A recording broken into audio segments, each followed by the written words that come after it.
আসসালামু আলাইকুম। প্রিয় ইসলাম দরদি বন্ধুগণ, ভাতশালা উত্তরপাড়া যুবকবৃন্দের পরিচালনায় অনুষ্ঠিত বাৎসরিক ইসালে সওয়াব মাহফিলে কোরআন ও হাদিসের তথ্য সম্বলিত সমাজের উন্নয়নের লক্ষ্যে বিশেষ বক্তব্য রাখছেন হযরত মাওলানা রজব আলী সাহেব, শিক্ষক, আমিনপুর সিনিয়র মাদ্রাসা। ক্যাসেটটির শব্দ ধারণে ও কম্পিউটারাইজ পরিস্ফুটনে mobile Monalisa and audio, Bagjola Bazar, Bastala মোড়। ইন্নাল্লাহা ওয়া মালাইকাতাহু ইউসাল্লুনা আলান নবী ইয়া আইয়ুহাল্লাযীনা আমানু সাল্লু আলাইহি ওয়া সাল্লিমু তাসলিমা। আল্লাহুম্মা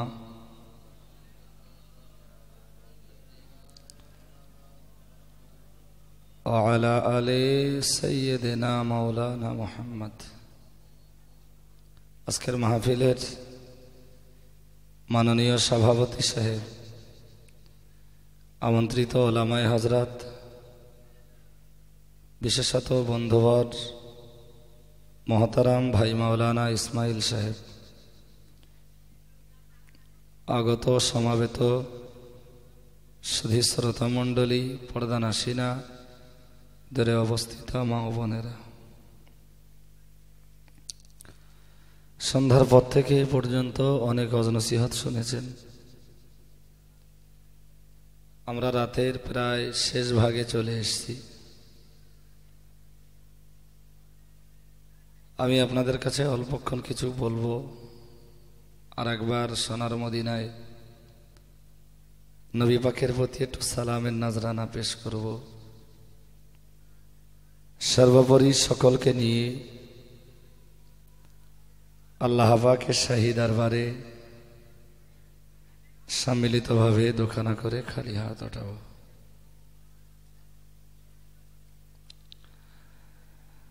আমার যেটা মনে হয়, দ্বীন ইসলামের জন্যে আমরা কিছুই করিনি। সাহাবায়ে কেরাম রিদওয়ানুল্লাহি তাআলা আলাইহিম আজমাইন। আমি পৃথিবীর ইতিহাসে সাহাবায়ে কেরামদেরকে নিয়ে, জীবনী নিয়ে যতটা ঘাটাঘাটি করেছি,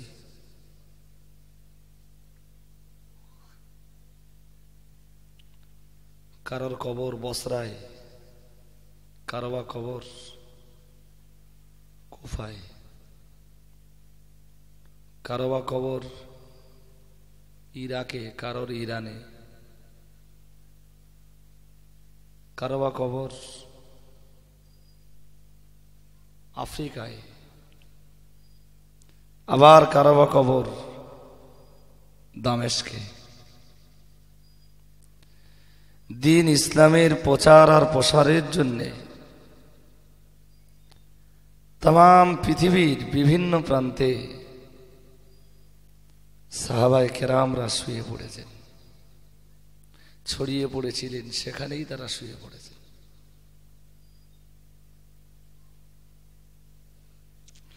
মদিনার মাটিতে কবর হওয়া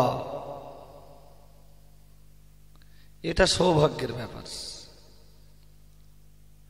আমি গত বছরে এসেছিলাম যেমন রাতে, এবছরে এসেছি তেমনই রাতে। আসলে সন্ধ্যা রাত্রে একটু ওয়াজ করার ইচ্ছা থাকলেও ছেলেরা আমার সন্ধ্যা রাত্রের দাওয়াত দেয় না।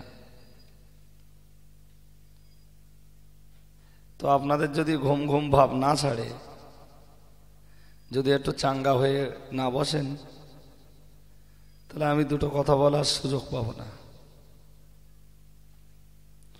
সমস্ত প্রকারের অলসতা, কৃপণতা, গাফলাতি, অমনোযোগিতা সবকিছু ছেড়ে মেহরবানি করে একটু আমার দিকে মন আপনাদিগকে দিতে হবে। মদিনার মাটিতে কবর হওয়া,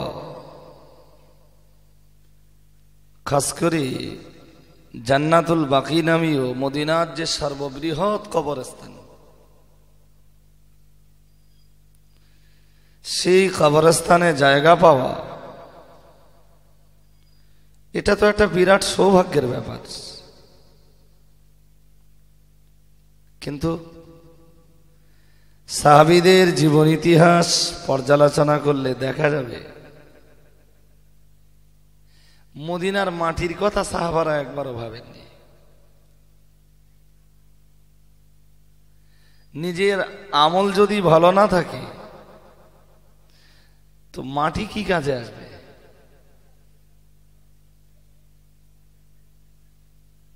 আবু জেহেলের মরণ তো হয়েছে বদরের মাটিতে, সে তো আরবের মাটি। তার মানে আবু জেহেলের আল্লাহ কি মাফ করে দিয়েছেন?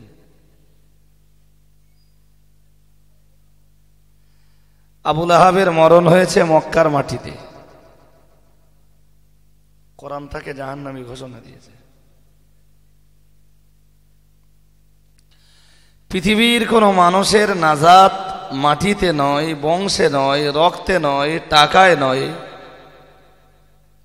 মানুষের নাজাত হতে পারে তার আমলে।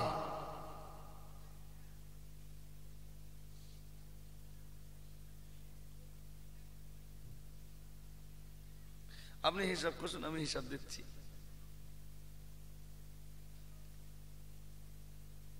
নূহ নবীর ছেলে কেনান জাহান্নামী, আদম নবীর বেটা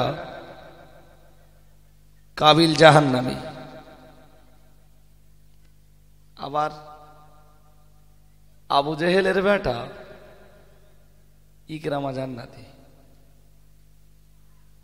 সুবহানাল্লাহ বলবেন, একটু মোহাব্বত করে বলবেন সুবহানাল্লাহ। আচ্ছা, আবু জেহেলের রক্ত ভালো হবে কেউ কোনোদিন বিশ্বাস করেছিল?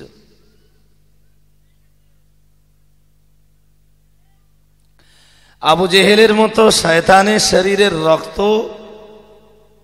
আবু জেহেলের রক্তে তৈরি হওয়া ইকরামা জান্নাতি হবে, এ কেউ কোনোদিন বিশ্বাস করেছিল?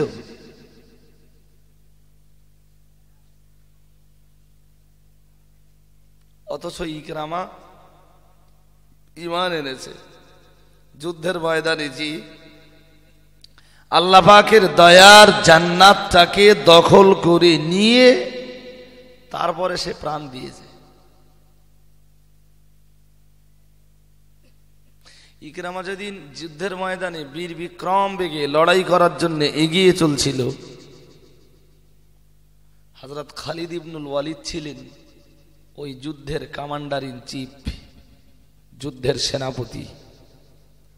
খালিদ ইবনুল ওয়ালিদ পিছন দিক দিয়ে জামা টেনে ধরে বলেছিল, ইকরামা তুই এক্ষুনি না, তুমি এক্ষুনি শহীদ হয়ে যাবা, মানে মুসলমানদের মনোবল অনেকটা ভেঙে যাবে, তুমি একটুখানি ওয়েট করো।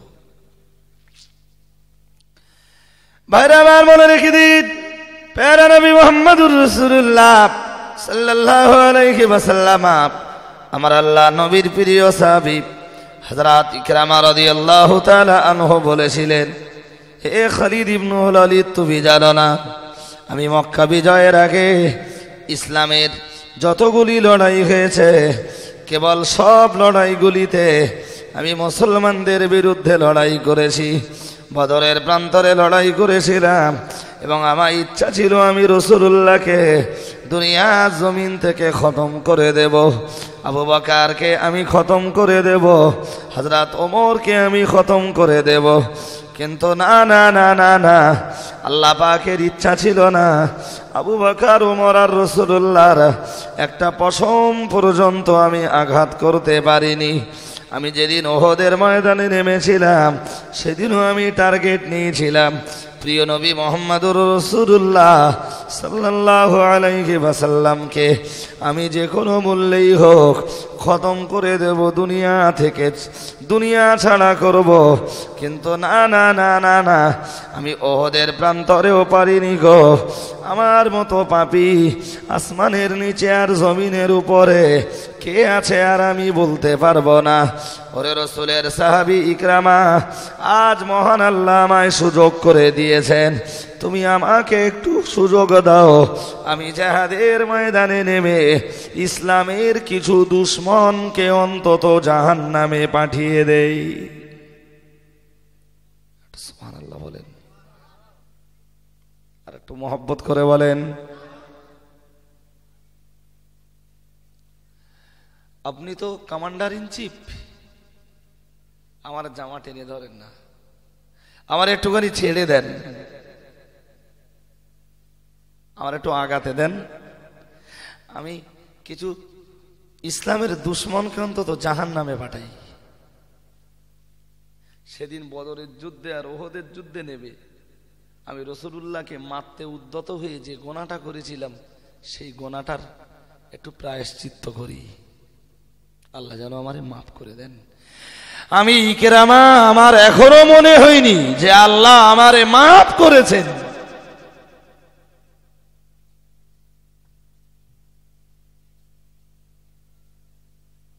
ইকরামা যেদিন রসুলের দরবারে এসে কলেমা পড়েছিল, রসুল বলেছিলেন, আজ ইকরামা আমার কাছে এসে কলেমা পড়েছে, লা তাসুব্বু আবাহু, ইকরামার বাপকে তোমরা আর গালি দিও না। ওর সামনে যদি ওর বাপের গালি দাও, ওর একটু কষ্ট লাগবে। যদি আপনারা চাঙ্গা হন, ঘন্টাখানি কচ করব। যদি দুর্বলতা, অলসতা, কৃপণতার ভাব দেখি, কচ করব না। বাইরে আমার মনে রেখে দিন, প্যারা নবী মুহাম্মদুর রাসূলুল্লাহ সাল্লাল্লাহু আলাইহি ওয়াসাল্লাম, আমার আল্লাহ নবীর প্রিয় সাহাবী হযরত ইকরামা রাদিয়াল্লাহু তাআলা আনহু বলেছিলেন, ওরে খালিদ ইবনুল ওয়ালিদ, আপনি যদিও যুদ্ধের সেনাপতি, যুদ্ধের জয় পরাজয় অনেকটা জিহাদের ময়দানের সেনাপতির উপরে নির্ভরশীল হয়ে যায়, আপনার কথা অবশ্যই মান্যতা দেওয়া দরকার, আপনার কথার অবশ্যই গুরুত্ব দেওয়া দরকার। তবে আমি ইকরামা, আমায় একটু ছেড়ে দেন, আমার বিগত জীবনের পাপের জন্য আল্লাহ পাকের কাছে আমি ক্ষমা চেয়েছি, কিন্তু তাতেও যেন আমায় মনে হয়েছে মহান আল্লাহ আমায় ক্ষমা করেননি। আজ ইসলামের চরম চরম কিছু দুশমনকে জাহান্নামে পাঠিয়ে দিয়ে আমি ইকরামা আল্লাহর দয়ার জান্নাতটাকে দুনিয়া থেকে দখল করে নেব। ও বাবাজিরা, ভাইরা, মাথায় রাখুন, প্রিয় নবী মুহাম্মদুর রাসূলুল্লাহ সাল্লাল্লাহু আলাইহি ওয়াসাল্লামের প্রিয় সাহাবী ইকরামা বলেছিলেন, হে যুদ্ধের ময়দানের কমান্ডার ইন চিফ, সেনাপতি, আপনি আমায় ছেড়ে দেন, আপনি আমায় আটকে রেখেছেন, অথচ আমি ইকরামা তো আমার নাকে আল্লাহ পাকের দয়ার জান্নাতের সুগন্ধি শুঁকতে পাচ্ছি। একটু মহব্বত করে বলেন, আপনি আমারে আটকে রাখতে চাইছেন, আমি তো জান্নাতের সুগন্ধি পাচ্ছি, কেন আপনি আমারে আটকে রেখেছেন? এই যুদ্ধের ময়দানে ইসলামের দুশমনদের জীবন যদি নিতে পারি, সেটাও আমার জন্য কল্যাণ, আর ইসলামের দুশমনদের এগেনস্টে লড়তে যে আমার জীবন যদি চলে যায়, সেটাও আমার জন্য কল্যাণ। কিচ্ছু করেছি ইসলামের জন্য, এক ফোঁটা রক্তও ঝরেছে?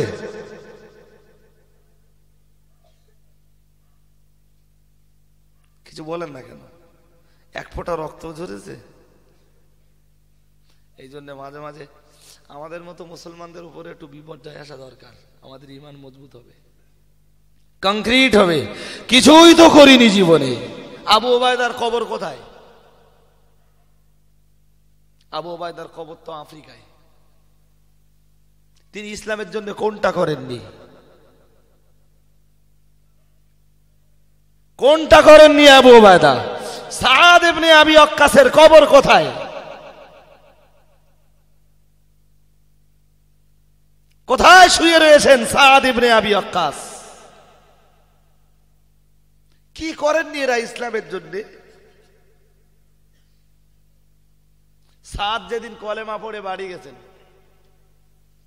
সাহাবাদের জীবন চরিত বললে আমারই কষ্ট হয়। উফ, সাদ যেদিন কলেমা পড়েছেন, রাসূলের মজলিস তখন ক্লোজ হয়ে গেছে, বন্ধ হয়ে গেছে। নবী বলেই দিয়েছেন, যাও সাহাবীরা বাড়িতে যাও, আজকে আর না, কালকে এসো, পারলে আবার পরে এসো। ভাইরা আমার মনে রেখে দিন, আল্লাহর নবী সাহাবী সাদ ইবনে আবি ওয়াক্কাস সবাই যখন নবীর মজলিস থেকে বেরিয়ে পড়েছে, সাদ তখন নবীর মজলিসে দাঁড়িয়ে আল্লাহর নবী সাদকে ডেকে বললেন, সাদ, সবাই মজলিস ছেড়ে বেরিয়ে পড়ল, তুমি এখনো আমার মজলিসে কেন? সাদ, হযরতে সাদ বললেন, ইয়া রাসূলুল্লাহ, ইয়া হাবিবাল্লাহ, আমার বাড়ির, আমার পরিবারের সমস্ত সদস্যরা ইসলাম বিরোধী। হুজুর, আমি সাদ যখন বাড়িতে যাব, আমার পরিবারের সদস্যরা আমায় এত কঠিন কঠিন প্রশ্ন করবে, হুজুর, আমি তাদের প্রশ্নের কোনো জবাব দিতে পারবো না। এই রহমতের ফেরেশতারা ওখানে দাঁড়িয়ে কেন? চলে আয়, চলে আয়, সামনে চলে আয়, সামনে সামনে সামনে চলে আয়।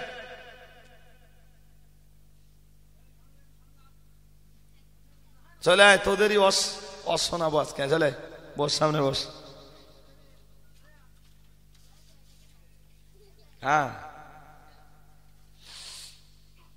আপনাদের অসুবিধা হচ্ছে নাকি? মজলিস যত চাঙ্গা হবে আমার রস তত ভালো হবে, আর আপনারা ঘুমাবেন তো আমার রস আস্তে আস্তে ঝিমিয়ে যাবে।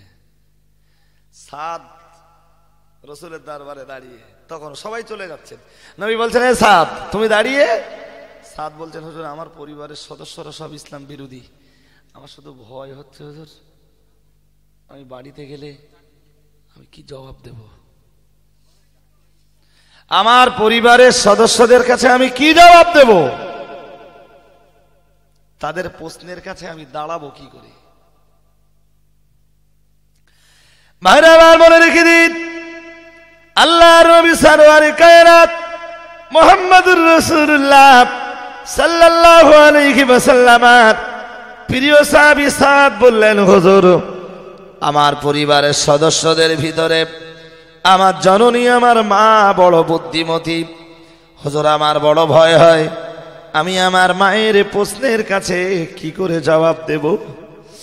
হুজুর, ইতিপূর্বে আমার মায়ের সাথে আমার অনেকবার বাকবিতণ্ডা হয়েছে, কিন্তু যতবার বাকবিতণ্ডা হয়েছে বহুবার দেখা গেছে আমি আমার মায়ের বুদ্ধি আর যুক্তির কাছে হেরে গেছি।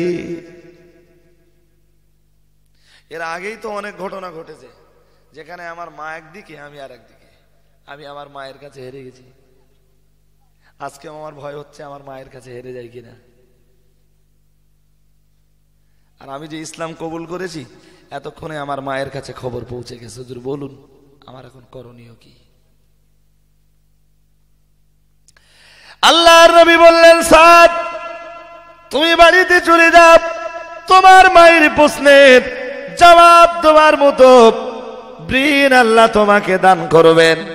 তোমার মায়ের প্রশ্নের জবাবগুলি আল্লাহ তোমার ব্রেনের ভিতরে জুগিয়ে দেবেন। হযরতে সাদ নবীজির ডেকে বললেন, ইয়া রাসূলুল্লাহ, আল্লাহ তো আমায় জবাব জুগিয়ে দেবেন, কিন্তু হুজুর, বিশ্ব নবীর দোয়াটা যদি সাদের একটু সঙ্গী হয়ে যায়, সেটা কি সাদের জন্য ভালো নয়? হযরত সাদ ইবনে আবি ওয়াক্কাস রাদিয়াল্লাহু তাআলা আনহু আল্লাহর নবীর বললেন, ইয়া রাসূলুল্লাহ, সাহেবে নবুয়াত বিশ্ব নবীর দোয়া একটু চাই, বিশ্ব নবী যেন আমার জন্য একটু দোয়া করেন।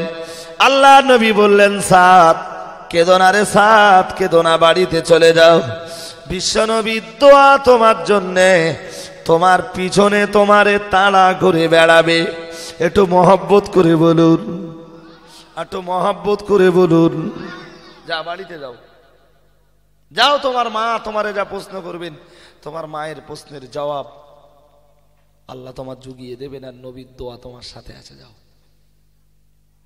সাদ আস্তে আস্তে বাড়ির দিকে রওনা দিলেন। বাড়িতে পৌঁছে গেলেন। বাড়িতে পৌঁছাতেই মা তাকে ডাকলেন, ডেকে বললেন, সাদ, কোথায় ছিলি? হযরতে সাদ ইবনে আবি ওয়াক্কাস রাদিয়াল্লাহু তাআলা আনহু বললেন, ইয়া রাসূলুল্লাহ, ইয়া হাবিবাল্লাহ, ও বাবাজিরা, ভাইরা, সাদ বাড়িতে গেলেন, মা তারে ডেকে বললেন, বেটা সাদ, কোথায় ছিলি বেটা? হযরত সাদ বললেন, হি আমার আম্মা জান, আমি এমন এক দরবারে ছিলাম, এমন এক মহামনীষীর দরবার থেকে আসছি জননী, যে মহামনীষীকে জীবনে কেউ কোনোদিন মিথ্যা কথা বলতে দেখিনি। সুবহানাল্লাহ বলেন, আর একটু মন খুলে বলেন না।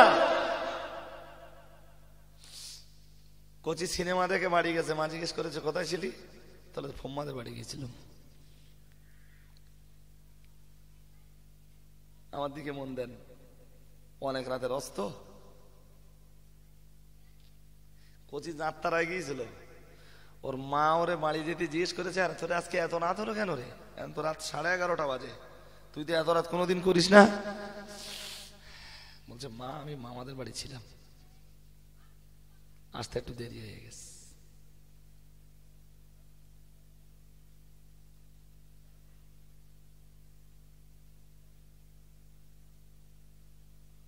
তাই না? কোচি মেলার অনুষ্ঠান ঘুরে বাড়িতে গেছে, মা জিজ্ঞেস করেছে,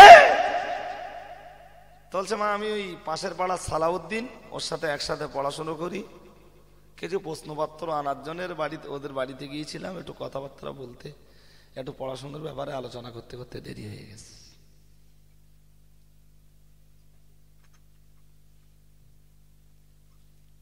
কোচি কতটা ভালো হবে বলেন না? কোচি কতটা ভালো হবে কিছু বলেন? ভাইরা আমার বলে রেখে দিন, আল্লাহ নবী সাহাবী হযরত সাদ ইবনে আবি ওয়াক্কাস রাদিয়াল্লাহু তাআলা আনহু বললেন, জননী এমন একটা দরবার থেকে আমি ফিরছি মা, যে দরবারের মহামনীষী কি জীবনে কেউ কোনোদিন মিথ্যা কথা বলতে শুনিনি, আর আমি আজ সেই দরবার থেকে ফিরেছি, মানে আমি মিথ্যা কথা বলবো আপনি যেন কল্পনাও কখনো করবেন না। একটু মহব্বত করে বলেন, আমি মিথ্যা কথা বলবো না, সত্যটাই বলবো। এই ছেলেরা মিথ্যা কথা বলিস?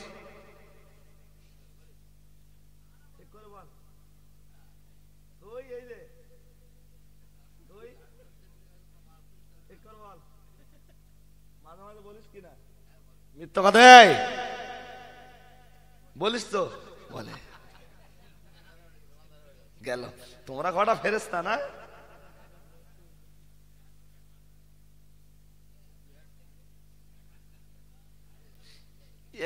কিছু মনে নেবেন না, আমাদের ঘরের মায়েরাও তো বাচ্চাদের সাথে মিথ্যা কথা বলে, বলে না? বাপও তো মিথ্যা কথা বলে ছেলের সাথে। সকালবেলা পাওনাদার এসছে তো, হ্যাঁ বলে কচুরি ডেকে বলতেছে তোর আব্বা বাড়ি আছে, আর বাপ ঘরের ভেতর থেকে ডেকে আস্তে আস্তে বলে দিচ্ছে, বলতেছে বাইরে যা, বাইরে যে বল আমার আব্বা বাড়ি নেই। সে তো এমনি কচি তো পাঙা চিটিং বাজাবে।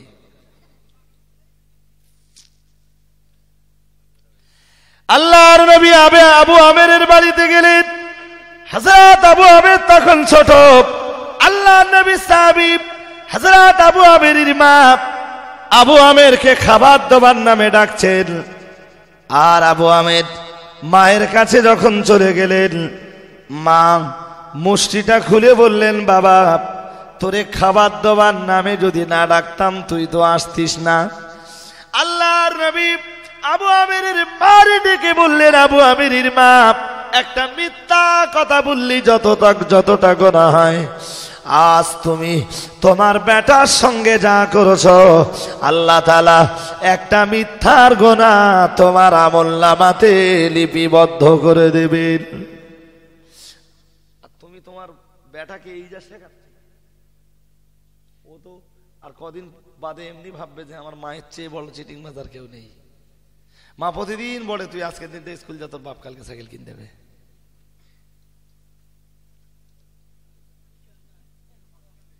কথা বুঝতে পারেননি?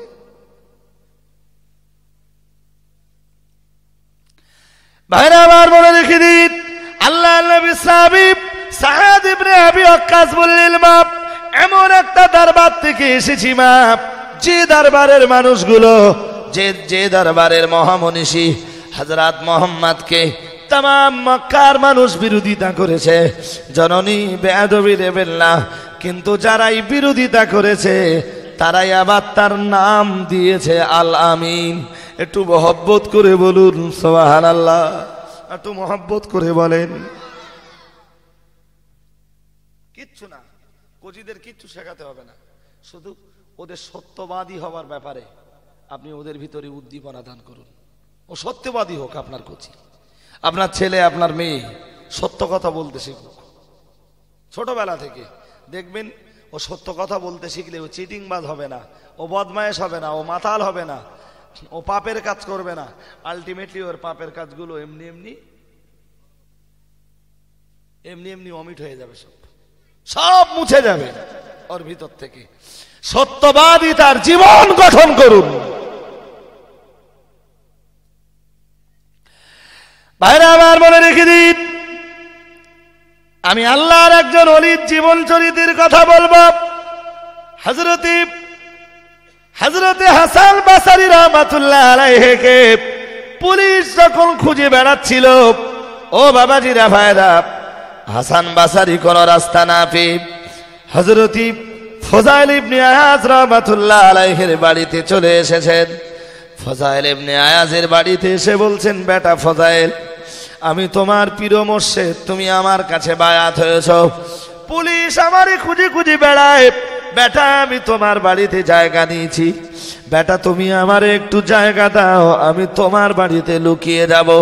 হযরত ফজাইল ইবনে আয়াজ হুজুরকে ঘরের ভিতরে জায়গা দিলেন, আর ঘরের ভিতরে জায়গা দিয়ে বললেন, হুজুর আপনি আমার বাড়িতে জায়গা দিয়েছেন, তবে আপনি সাবধান হয়ে যান। পুলিশ যদি আমার এসে জিজ্ঞাসা করে, আমার যদি পুলিশ এসে জিজ্ঞাসা করে আমার হুজুর আমার বাড়িতে আছে কিনা, আমি কিন্তু পুলিশকে মিথ্যা কথা বলতে পারবো না। সুবহানাল্লাহ বলেন।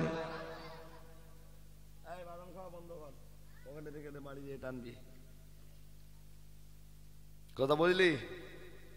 হ্যাঁ, শোনেন, হাসান বাসারী লুকিয়েছেন ফজাইল ইবনে আয়াজের বাড়ি, আর বলেছেন, বেটা পুলিশ আমারে খুঁজে বেড়াচ্ছে, পুলিশ আমার পাকড়াও করে নিয়ে যাবে, জেলে ভরে দেবে, আমি তোমার বাড়িতে লুকাচ্ছি।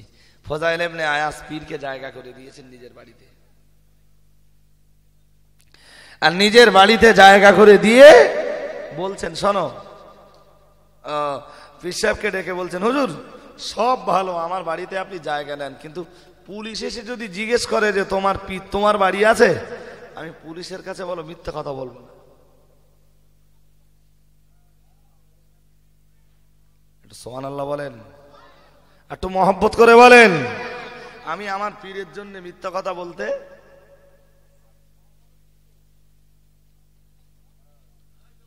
আমি আমার পীরকে ভালোবেসে এসেছি, আজও ভালোবাসা আছে, যতদিন বেঁচে থাকবো আমার পীরের ভালোবাসা আমার অন্তরে থাকবে। তবে তার মানে এই নয় যে আমার পীরের জন্য আমি মিথ্যা কথা বলবো।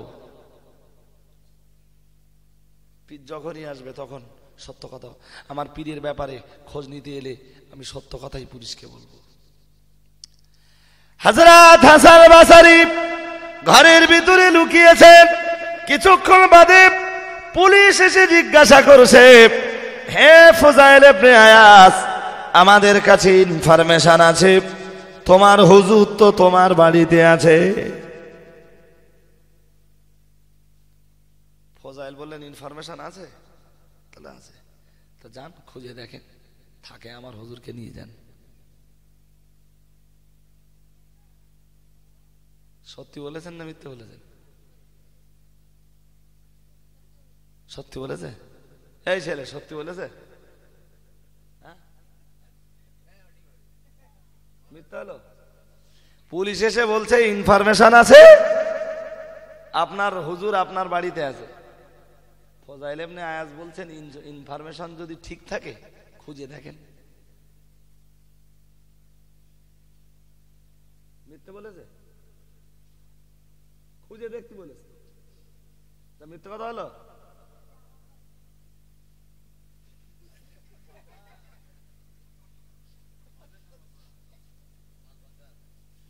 পাকা মানে কি, পেকে গেছে একদম পুরো।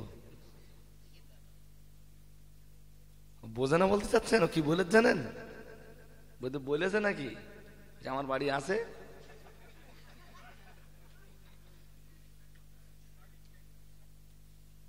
ফজাইল ইবনে আয়াস কি, আরে বাবা আমার এখানকার ছেলেরা জিজ্ঞেস করছে 10টায় টাইম, 9:30টায় ঢুকেছি, তো এদের একটা নিয়ত আছে আমার 10টায় না দিয়ে 12টায় দেবে।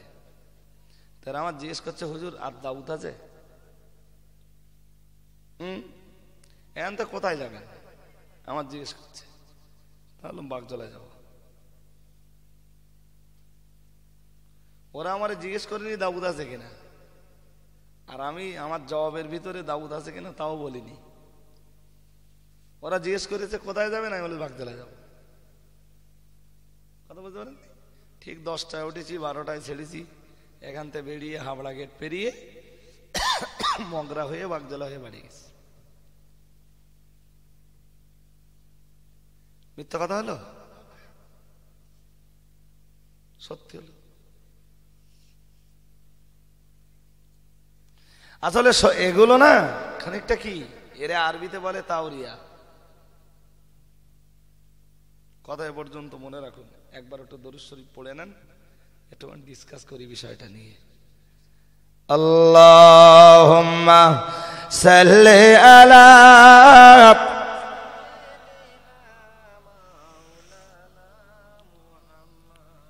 ওয়া আলা আলিহি সাইয়্যিদিনা।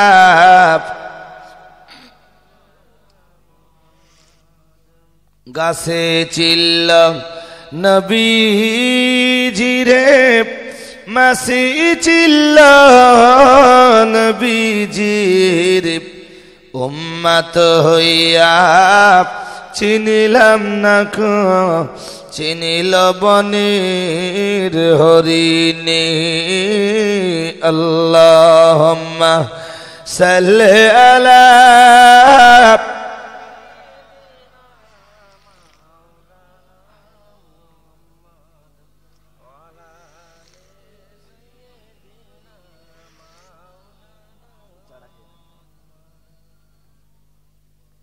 চাচা হইয়া আবু জাহাল, নবীর কালিমা পড়ল না, দোজাহানের নবী তিনি, আবু জাহাল মানল না।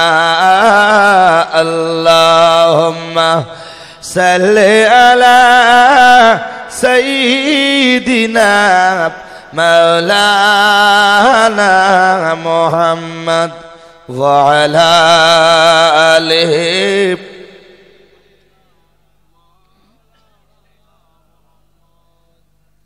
বসিরহাট হুজুর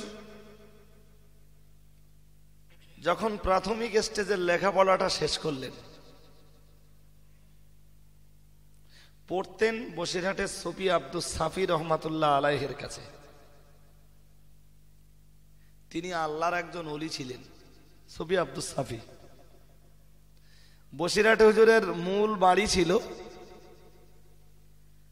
টাকি নারায়ণপুর।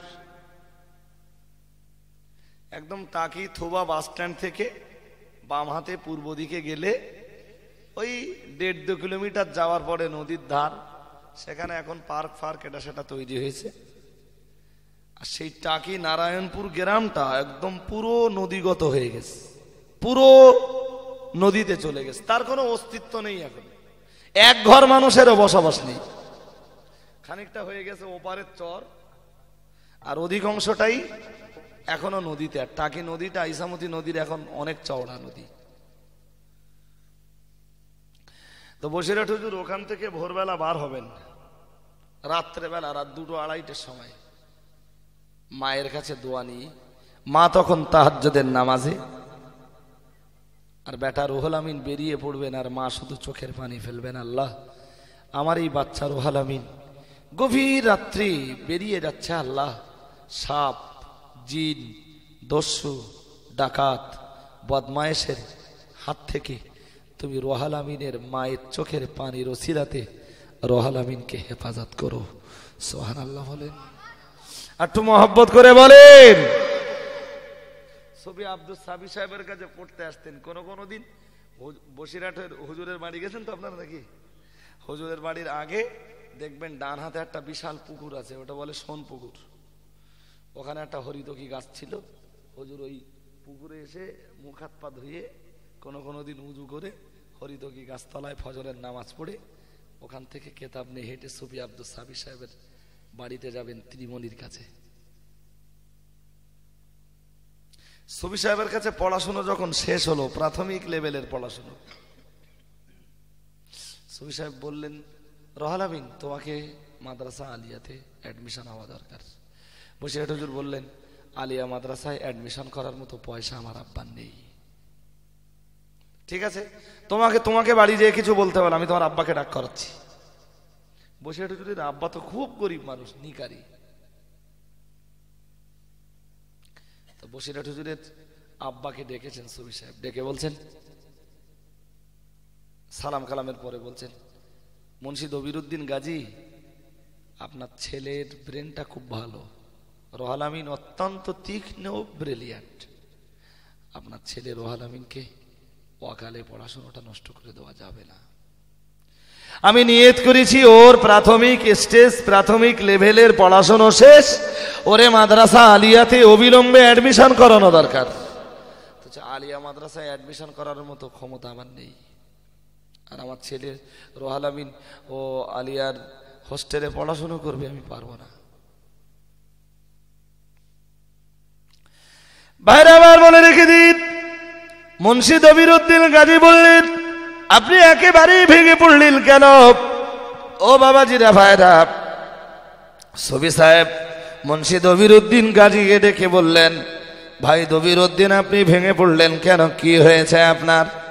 আপনি বেঁচে থাকবেন, আপনার বেটা রুহুল আমিনের লেখাপড়া বন্ধ হয়ে যাবে, সমাজের কাছে আপনি জবাব দিতে পারবেন না। আপনি রুহুল আমিনের পড়াশোনার জন্য প্রতি মাসে কত দিতে পারবেন একটু বলবেন? বসিরহাট হুজুরের আব্বা বললেন, আমি কিচ্ছু পারবো না, আমি মাছ বিক্রি করে খাই, কোনোদিন এক মুঠো জোটে, কোনোদিন ফ্যামিলি আমার পরিবারের সদস্যদের এক মুঠো জোটে না, তো আমি রুহুল আমিনের পয়সা পড়াশোনা খরচটা আমি কিভাবে বেয়ার করব? সুফি আব্দুল সাবির রহমাতুল্লাহ আলাইহি বলেছিলেন, সংসার জীবনে আপনি যতটা কষ্ট করেছেন তার চেয়ে রুহুল আমিনের পড়াশোনার জন্য কষ্ট আপনার বেশি করা লাগবে। এখন যতটা কষ্ট করেছেন রুহুল আমিনের পড়াশোনার জন্য আপনার কষ্ট আর একটু বেশি করা লাগবে। তবে আমার দাবি, আপনার বেটা রুহুল আমিনের জন্য কিছু না কিছু প্রতি মাসে আপনার খরচ দেওয়া লাগবে। আমি ইচ্ছা করলে রুহুল আমিনের পড়াশোনার খরচ পুরো বেয়ার করতে পারবো। আপনার ছেলে আলিয়া মাদ্রাসায় পড়াশোনা করবে, ইলিয়াট হোস্টেলে থাকবে, আর লোকে আপনারা যদি জিজ্ঞেস করে যে রুহুল আমিনের পিছনে আপনার কত খরচ হয়, আপনি এক বাক্যে বলে দেবেন যে আমার কোনো খরচ করতে হয় না। তাহলে আপনার মতো বাবা পৃথিবীতে বেঁচে থেকেও কি আর না থেকেও কি? হ্যাঁ ভাই, কথা বুঝতে পারছেন না আমার? আপনারই তো সেদিন লজ্জা লাগবে যে আপনার ছেলে রুহুল আমিন কলকাতা ইলিয়াট হোস্টেলে থেকে মাদ্রাসা আলিয়ায় পড়াশোনা করে, আর আপনি তার পড়াশোনার খরচ বাবদ কিছুই দেন না। এটা হতে পারে? আপনাকে ওই লজ্জা থেকে বাঁচাতে আমি একটা রাস্তা বলে দেই, শোনেন। কষ্ট যা করছেন সংসারে, আর একটু কষ্ট হোক। তাহলে কি?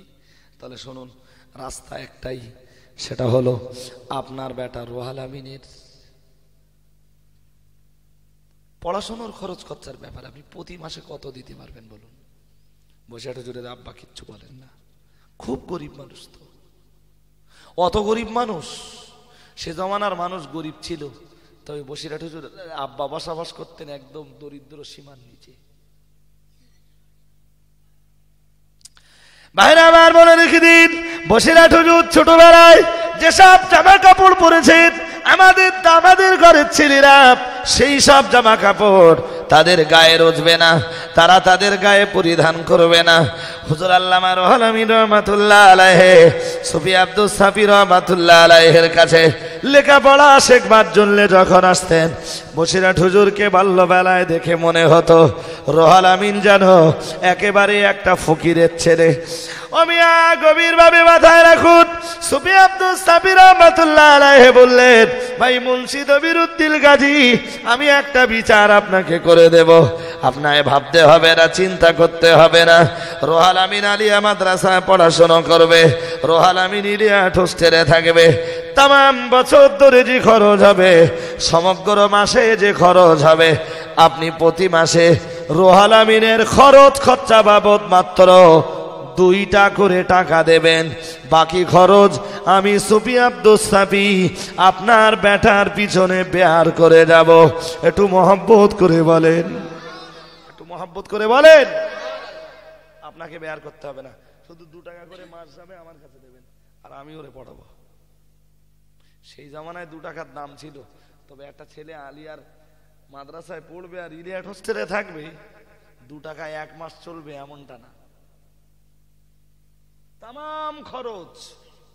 উফ, আমার মনে হয় সেদিন সুফি আব্দুস সাফি রহমাতুল্লাহ আলাইহির মতো একজন জনদরদি, একজন জনপ্রতিনিধি, একজন আল্লাহওয়ালা মানুষ আল্লামা রুহুল আমিন রহমাতুল্লাহ আলাইহির পাশে দাঁড়িয়েছিলেন বলেই, আল্লামা হুজুরের সাহারা সেজেছিলেন বলেই তাম বাংলার মাটিতে, তাম ভারতের মাটিতে আল্লাহ পাক রব্বুল আলামিন একটা উচ্চ আসনে রুহুল আমিন সাহেবকে জায়গা করে দিয়েছেন।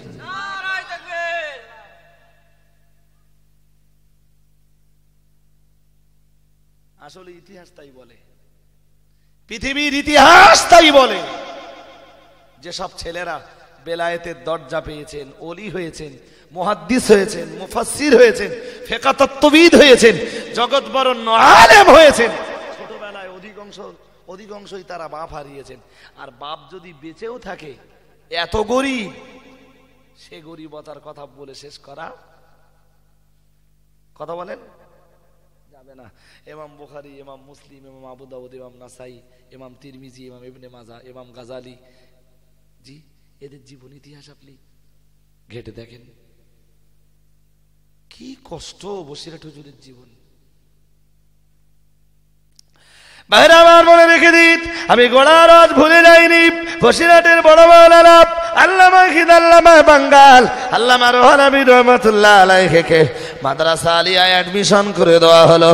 ও বাবাজিরা, ভাইরা, মাথায় রাখুন, সুফি সাহেব সঙ্গে করে নিয়ে আলিয়া মাদ্রাসায় নিয়ে গেলেন।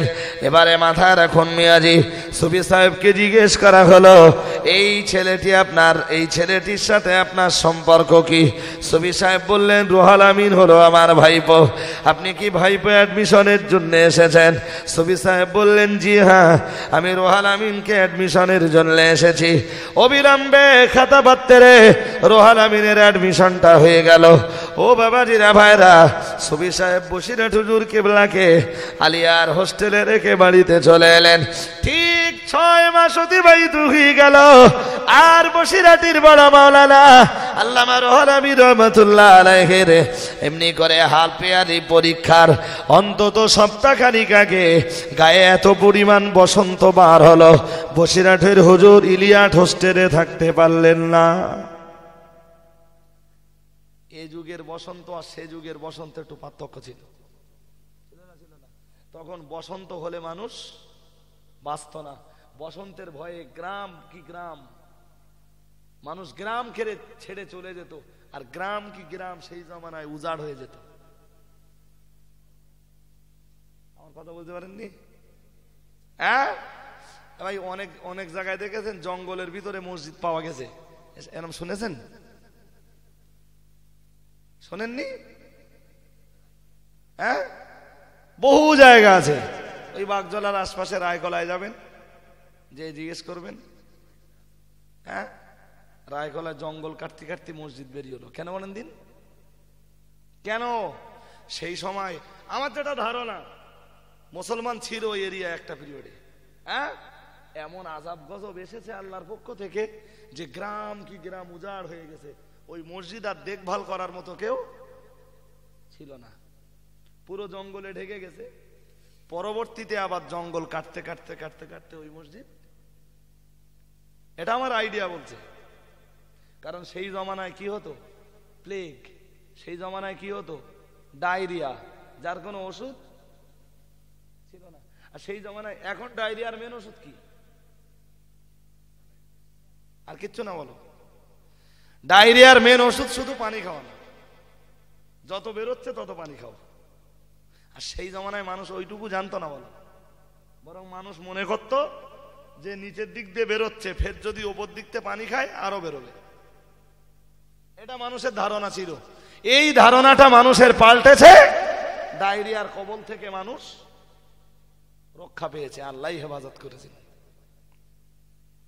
জি, তারপরে বসন্ত, বসন্ত রোগে গ্রাম কি গ্রাম উজাড় হয়ে যাবে, মানুষ গ্রাম ছেড়ে পালিয়েছে। সেই পিরিয়ডে বসিরহাট হুজুরের গায়ে বসন্ত বেরিয়েছে, হুজুর বাড়িতে এসছেন। আর বসন্ত সারার পরে আলিয়া মাদ্রাসা পর্যন্ত পৌঁছাতে পৌঁছাতে হাফ ইয়ারলি পরীক্ষা। বসিরহাট হুজুর যাওয়ার পরে আলিয়ার মুহাদ্দিস মুফাসসিররা এক জায়গায় বসে একটা সিদ্ধান্ত নিল, রোহাল আমিনের ব্রেনটা বিরাট ভালো, ওর একটা স্পেশালিস্ট পরীক্ষা নেওয়া যায়। সুবহানাল্লাহ বলেন, একটু মহব্বত করে বলেন। প্রথম দিন পরীক্ষার খাতায় হুজুর নাম লিখেছেন মোহাম্মদ রোহাল আমিন গাজী। ব্যাস, খাতা জমা নেওয়ার পরে মুহাদ্দিস মুফাসসিররা যখন দেখেছেন ও গাজীর ছেলে, মাথা ঘুরে গেছে। আলিয়া মাদ্রাসার জন্মলগ্ন থেকে বসিরহাট হুজুরের অ্যাডমিশন পর্যন্ত মাদ্রাসা আলিয়ার একটা ঐতিহ্য ছিল, শেখ এবং সৈয়দ জাদা ব্যতীত মাদ্রাসা আলিয়াতে কেউ অ্যাডমিশন নিতে পারত। গাজীর ছেলে, নিকেরির ছেলে রুহুল আমিন ভর্তি হয়েছে, তার মানে ডাকো সুবি সাহেবের। সুবি সাহেব চিটিংবাজি করে ভর্তি করে গেল কেন? বাইরে আবার বলে রেখে দিন, সুফি আব্দুস সাফি রাহমাতুল্লাহ আলাইহিকে ডাক দেওয়া হলো। আল্লাহর মাহবুব, আল্লাহর প্রিয় বান্দা সুফি আব্দুস সাফি রাহমাতুল্লাহ আলাইহি চলতে চলতে মাদ্রাসা আলিয়ায় পৌঁছে গেলেন। ওমিয়া ভালো করে মাথায় রাখুন, সুফি আব্দুস সাফি সাহেবকে আলিয়া মাদ্রাসার অফিস রুমে বসতে দেওয়া হলো। সুফি আব্দুস সাফিকে জিজ্ঞেস করা হলো, রোহাল আমিনের সাথে আপনার সম্পর্কটা কি? উনি আবার বললেন, আমার ভাইপো। তাহলে রোহাল আমিন তার খাতায় লিখেছে গাজী, আর আমরা আপনাকে জানি শেখ, আপনি শেখ জাদা, রোহাল আমিন গাজী জাদা, কি করে আপনার ভাই বলো? আপনি মাদ্রাসা আলিয়ার ঐতিহ্যটাকে নষ্ট করে দিলেন। আপনার মতো মানুষ চিটিংবাজি করবে, এটা আমাদের কল্পনায় ছিল না। সুফি আব্দুস সাফি রাহমাতুল্লাহ আলাইহি বজ্র কণ্ঠে বলেছিলেন, হে আলিয়া মাদ্রাসার মুহাদ্দিস আর মুফাসসিররা, জবান সামনে কথা বলবেন। আমি সুফি আব্দুস সাফি আপনাদের সাথে চিটিংবাজি করিনি। আপনারা কি আল্লাহর কোরআন পড়েননি? আল্লাহর কোরআন বিবরণ দিয়েছে, ইন্নামাল মুমিনুনা ইখওয়াতুন ফাসলিহু বাইনা আখওয়াইকুম। মহান রব্বুল আলামিন আল্লাহ কোরআন শরীফের ভিতরে দাঁড়িয়েছেন, ইন্নামাল মুমিনুনা ইখওয়াতুন, নিশ্চয়ই মুমিন হলো মুমিনের ভাই। একটু সুবহানাল্লাহ বলেন, একটু মহব্বত করে বলেন। আল্লাহর কোরআন অনুযায়ী আমি মুমিন, রুহুল আমিনের আব্বাও মুমিন, রুহুল আমিনের আব্বা আমার ভাই। আপনারা কি বলেন, ভাইয়ের ছেলে ভাইপো হয় না সম্বন্ধী হয়? ভাই পাবে তো। মাদ্রাসা আলিয়ার মুহাদ্দিসদেরকে ডেকে বললেন, আল্লাহর কোরআন বলেছে মুমিন মুমিনের ভাই, রোহাল আমিনের আব্বাও মুমিন, আমিও মুমিন, রোহাল আমিন আমার কি হবে, সম্বন্ধী হবে?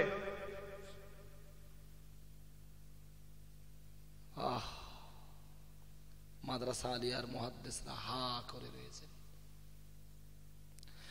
সুফি আব্দুস সাফি রাহমাতুল্লাহ আলাইহি আবার বললেন, সোনার নবী মুহাম্মদুর রাসূলুল্লাহ সাল্লাল্লাহু আলাইহি ওয়াসাল্লাম, দয়ার নবী আমার জানিয়ে দিয়েছেন, আল মুসলিমু আখুল মুসলিমি। সোনার নবী জানিয়ে দিয়েছেন, মুসলমান হলো মুসলমানের ভাই। একটু মহব্বত করে বলেন, একটু মহব্বত করে বলেন। নবী বলেছেন মুসলমান হলো মুসলমানের ভাই। ও আলিয়া মাদ্রাসার মুহাদ্দিসরা, আপনারা হাদিস পড়েননি? রুহুল আমিনের আব্বাও মুসলমান, আমিও মুসলমান। আর এই সূত্রে রুহুল আমিনের আব্বা আমার ভাই, আর আমি রুহুল আমিনের আব্বার ভাই। আমরা যদি ভাই ভাই হইতো, রুহুল আমিন আমার ভাই পায় না? আপনারা যদি না বুঝতে পারেন তো আমি কি করব? ঠিক আছে, রুহুল আমিন থাকুক, আপনি চলে যান। ওই যে বসিরহাট হুজুরকে যদি সেদিন সুফি আব্দুল সাফি সাহেব অ্যাডমিশন না করাতেন, আমাদের মতো দুর্ভাগারা মাদ্রাসা আলিয়ায় পড়াশোনা করার সুযোগ হয়তো। আরে কি কোন বংশের? আল্লাহর কাছে বংশের কোনো মূল্য আছে নাকি? কথা বলেন, আল্লাহর কাছে রক্ত আর বংশের কোনো মূল্য আছে? তামাম দেশের মাটিতে এই কথা প্রচার করেই তো দেশের একটা শ্রেণীর মানুষের কাছে বিরাট দোষী হয়ে গেছে, বিরাট অপরাধী হয়ে গেছে। একদম পরিষ্কার করে বলি, পরিষ্কার করে দেশের মাটিতে বলেছি, জন্ম তোমার যে ঘরেই হোক, নেক আমল যদি তোমার না থাকে তোমার নাজাত। কথা বলেন, তোমার জন্ম পীরের ঘরে না নবীর ঘরে ওটা বড় কথা না, তুমি কি করো সেইটা বলো। নাকি হাজির ঘরে জন্ম নিলে তার নাজাত এমনি হয়ে যাবে? হ্যাঁ, সে ফেরেশতা কটা উঠে গেছে বলো।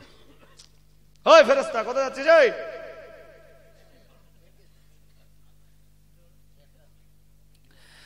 ভাইরা আমার বলে রেখে দিন, ভুল হবে বুঝবেন না। বলতে বলতে অনেক দূর চলে এসেছি।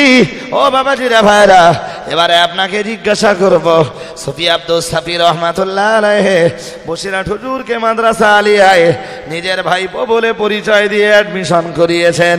একটু দয়া করে কি বলবেন, সুফি সাহেব কি মিথ্যা কথা বলেছেন?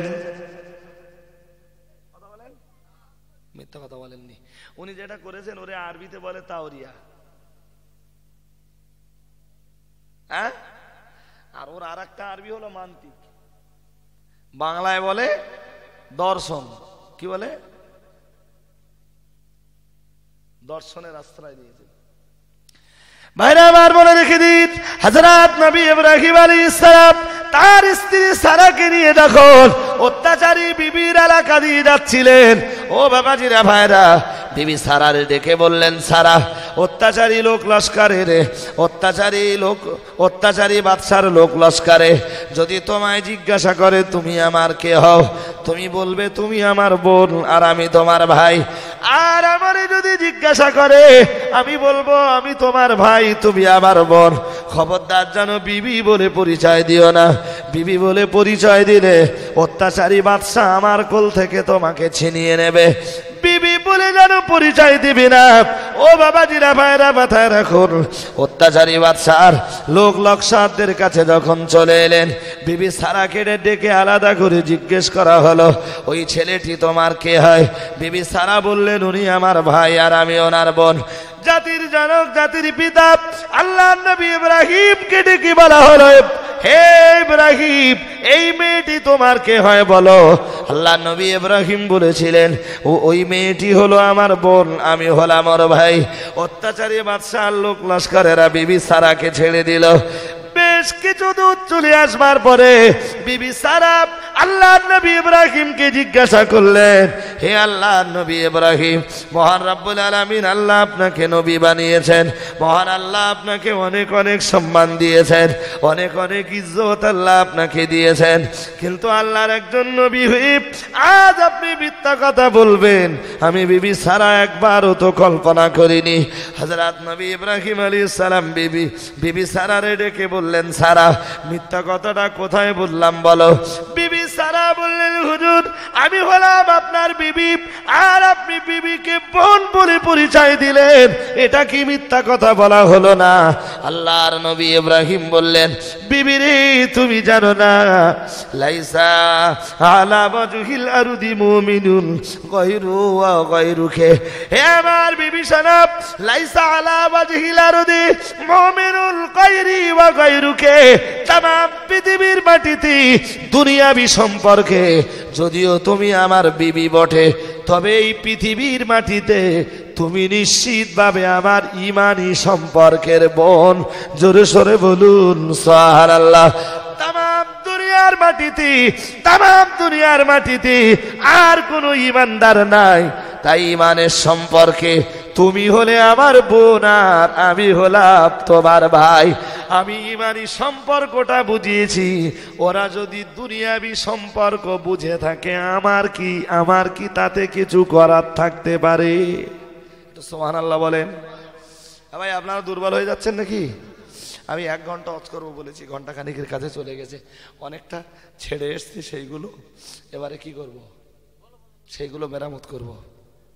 চলেন আর এক ডোজ দেই। হযরত আবু বকর সিদ্দিক রাসূলুল্লাহকে নিয়ে মদিনার পথে যাচ্ছেন। রাসূলুল্লাহ সামনে, সিদ্দিকে আকবর আবু বকর পিছনে।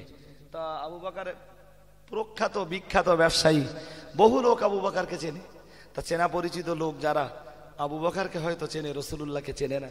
তা আবু বকরকে ডেকে জিজ্ঞেস করছে, বাইরের লোক তো তারা, তা জিজ্ঞেস করছে এদিকে তো ইনাম ঘোষণা হয়েছে, হযরত মুহাম্মাদের জিন্দা অথবা মুর্দা ধরে এনে দিতে পারলে 100 উট মক্কাবাসীরা ঘোষণা করেছে। আর তামাম মক্কাবাসীরা তো রাসূলুল্লাহকে খুঁজে বেড়াচ্ছে, আর আবু বকরের সাথে বিদেশি ব্যবসায়ীদের সাথে দেখা হচ্ছে। আবু বকর সিদ্দিক যদি বলেন ইনি মুহাম্মাদুর রাসূলুল্লাহ, তাহলে এরা আবার মক্কাবাসীদের খবর দিতে পারে যে হযরত মুহাম্মদ এই পথে গেছে। ভাই কথা বুঝতে পারছেন নাকি? তা আবু বকরকে জিজ্ঞেস করছে যার সাথে দেখা হচ্ছে, মান হাদার রাজুল আল্লাযী মাক, এই আবু বকর তোমার সঙ্গে লোকটা কে? আবু বকর বলছেন, হাদা ইয়াহদিনিস সাবিল, ये मुझको राह बताने वाला, ইনি আমার রাহবার, ইনি আমার পথ প্রদর্শক। সুবহানাল্লাহ বলেন, একটু মন খুলে বলেন। আল্লাহকে মনে করছে আবু বকর প্রখ্যাত ব্যবসায়ী, এই রাস্তাটা চেনে না, আবু বকরকে রাস্তা দেখিয়ে নিয়ে যাচ্ছে। আর আবু বকর ভিতর দিয়ে বোঝাচ্ছেন ইনি আমার দুনিয়ার রাহবার নন, ইনি আমার দুনিয়ার রাস্তা দেখান না, ইনি আমাকে আল্লাহ পাকের দয়ার জান্নাতের রাস্তা দেখিয়ে নিয়ে যাচ্ছেন। সুবহানাল্লাহ বলেন, একটু মন খুলে বলেন। মিথ্যা কথা হলো ভাই? কথা বলেন না কেন? মিথ্যা কথা হলো? সত্য কথা বলেছেন?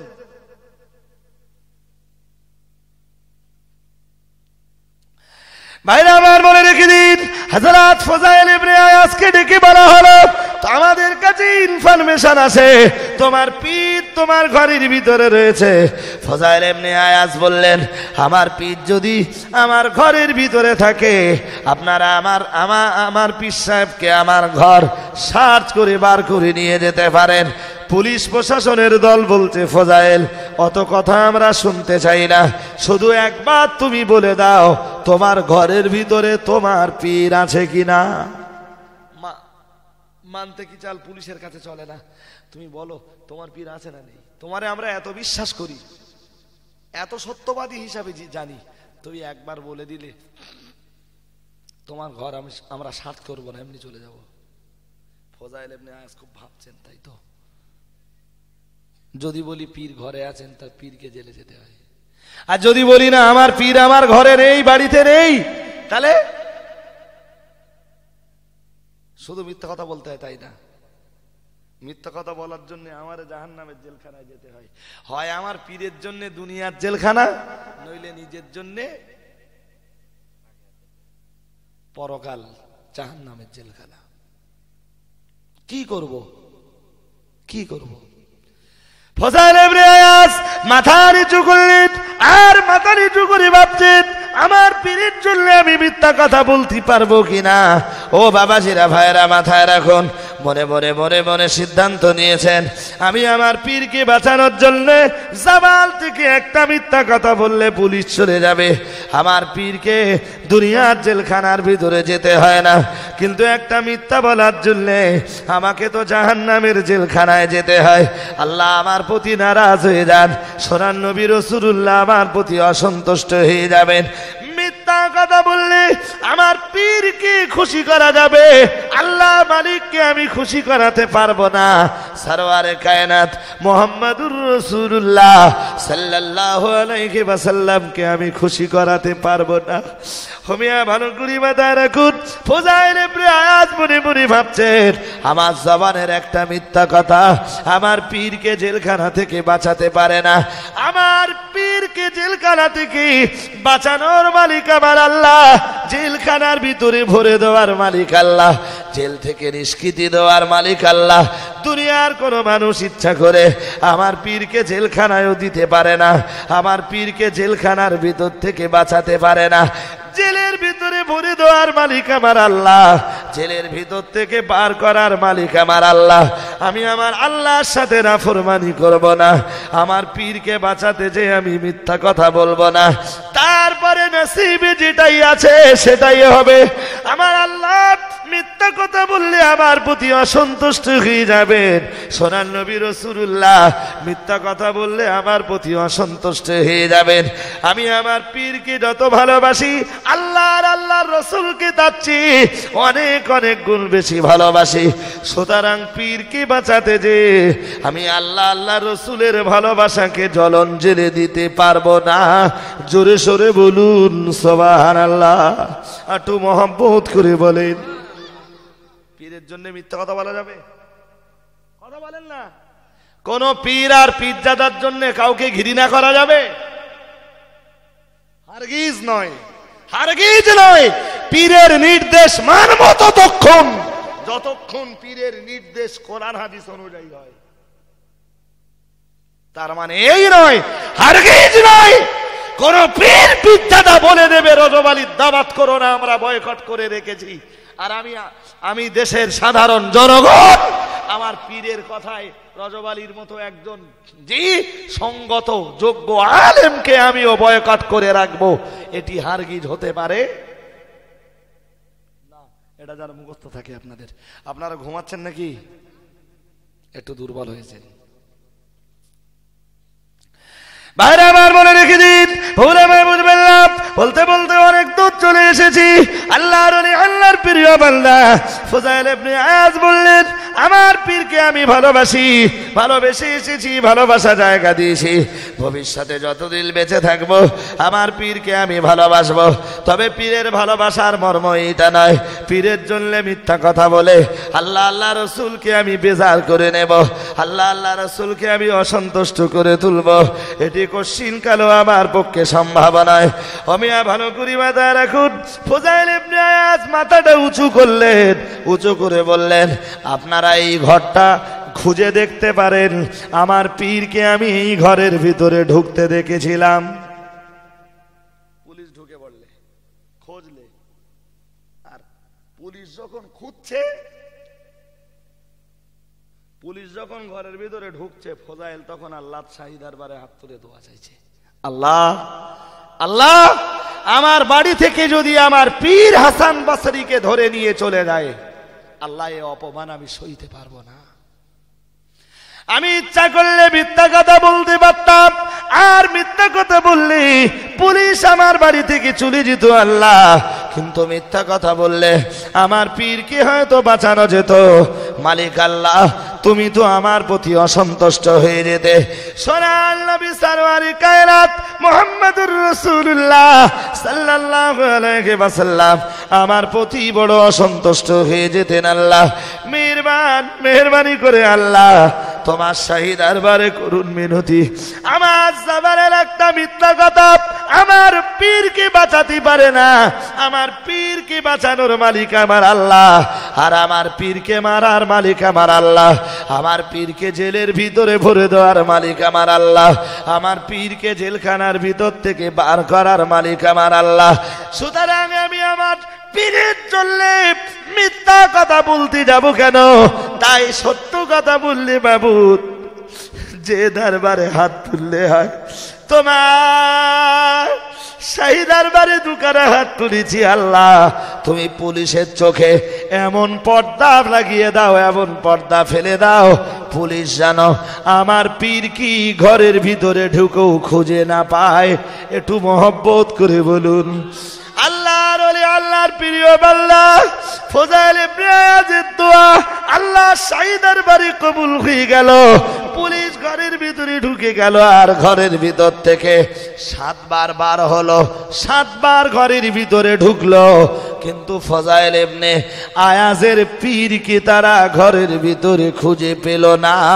জোরে সোরে বলুন সুবহানাল্লাহ, একটু মহব্বত করে বলেন। সুতরাং জীবনে ঘটনা যাই ঘটুক, মিথ্যা কথাটার আশ্রয় নেওয়া, একটু কথা বলেন না, যাবে না। অজ বেশি শুনতে হবে না আপনাদের। জি, এতটুকু শিক্ষা নিয়ে বাড়ি যান যে জীবনে কারোর জন্য মিথ্যা কথা বলবো না, এমনকি পীরের জন্যেও না।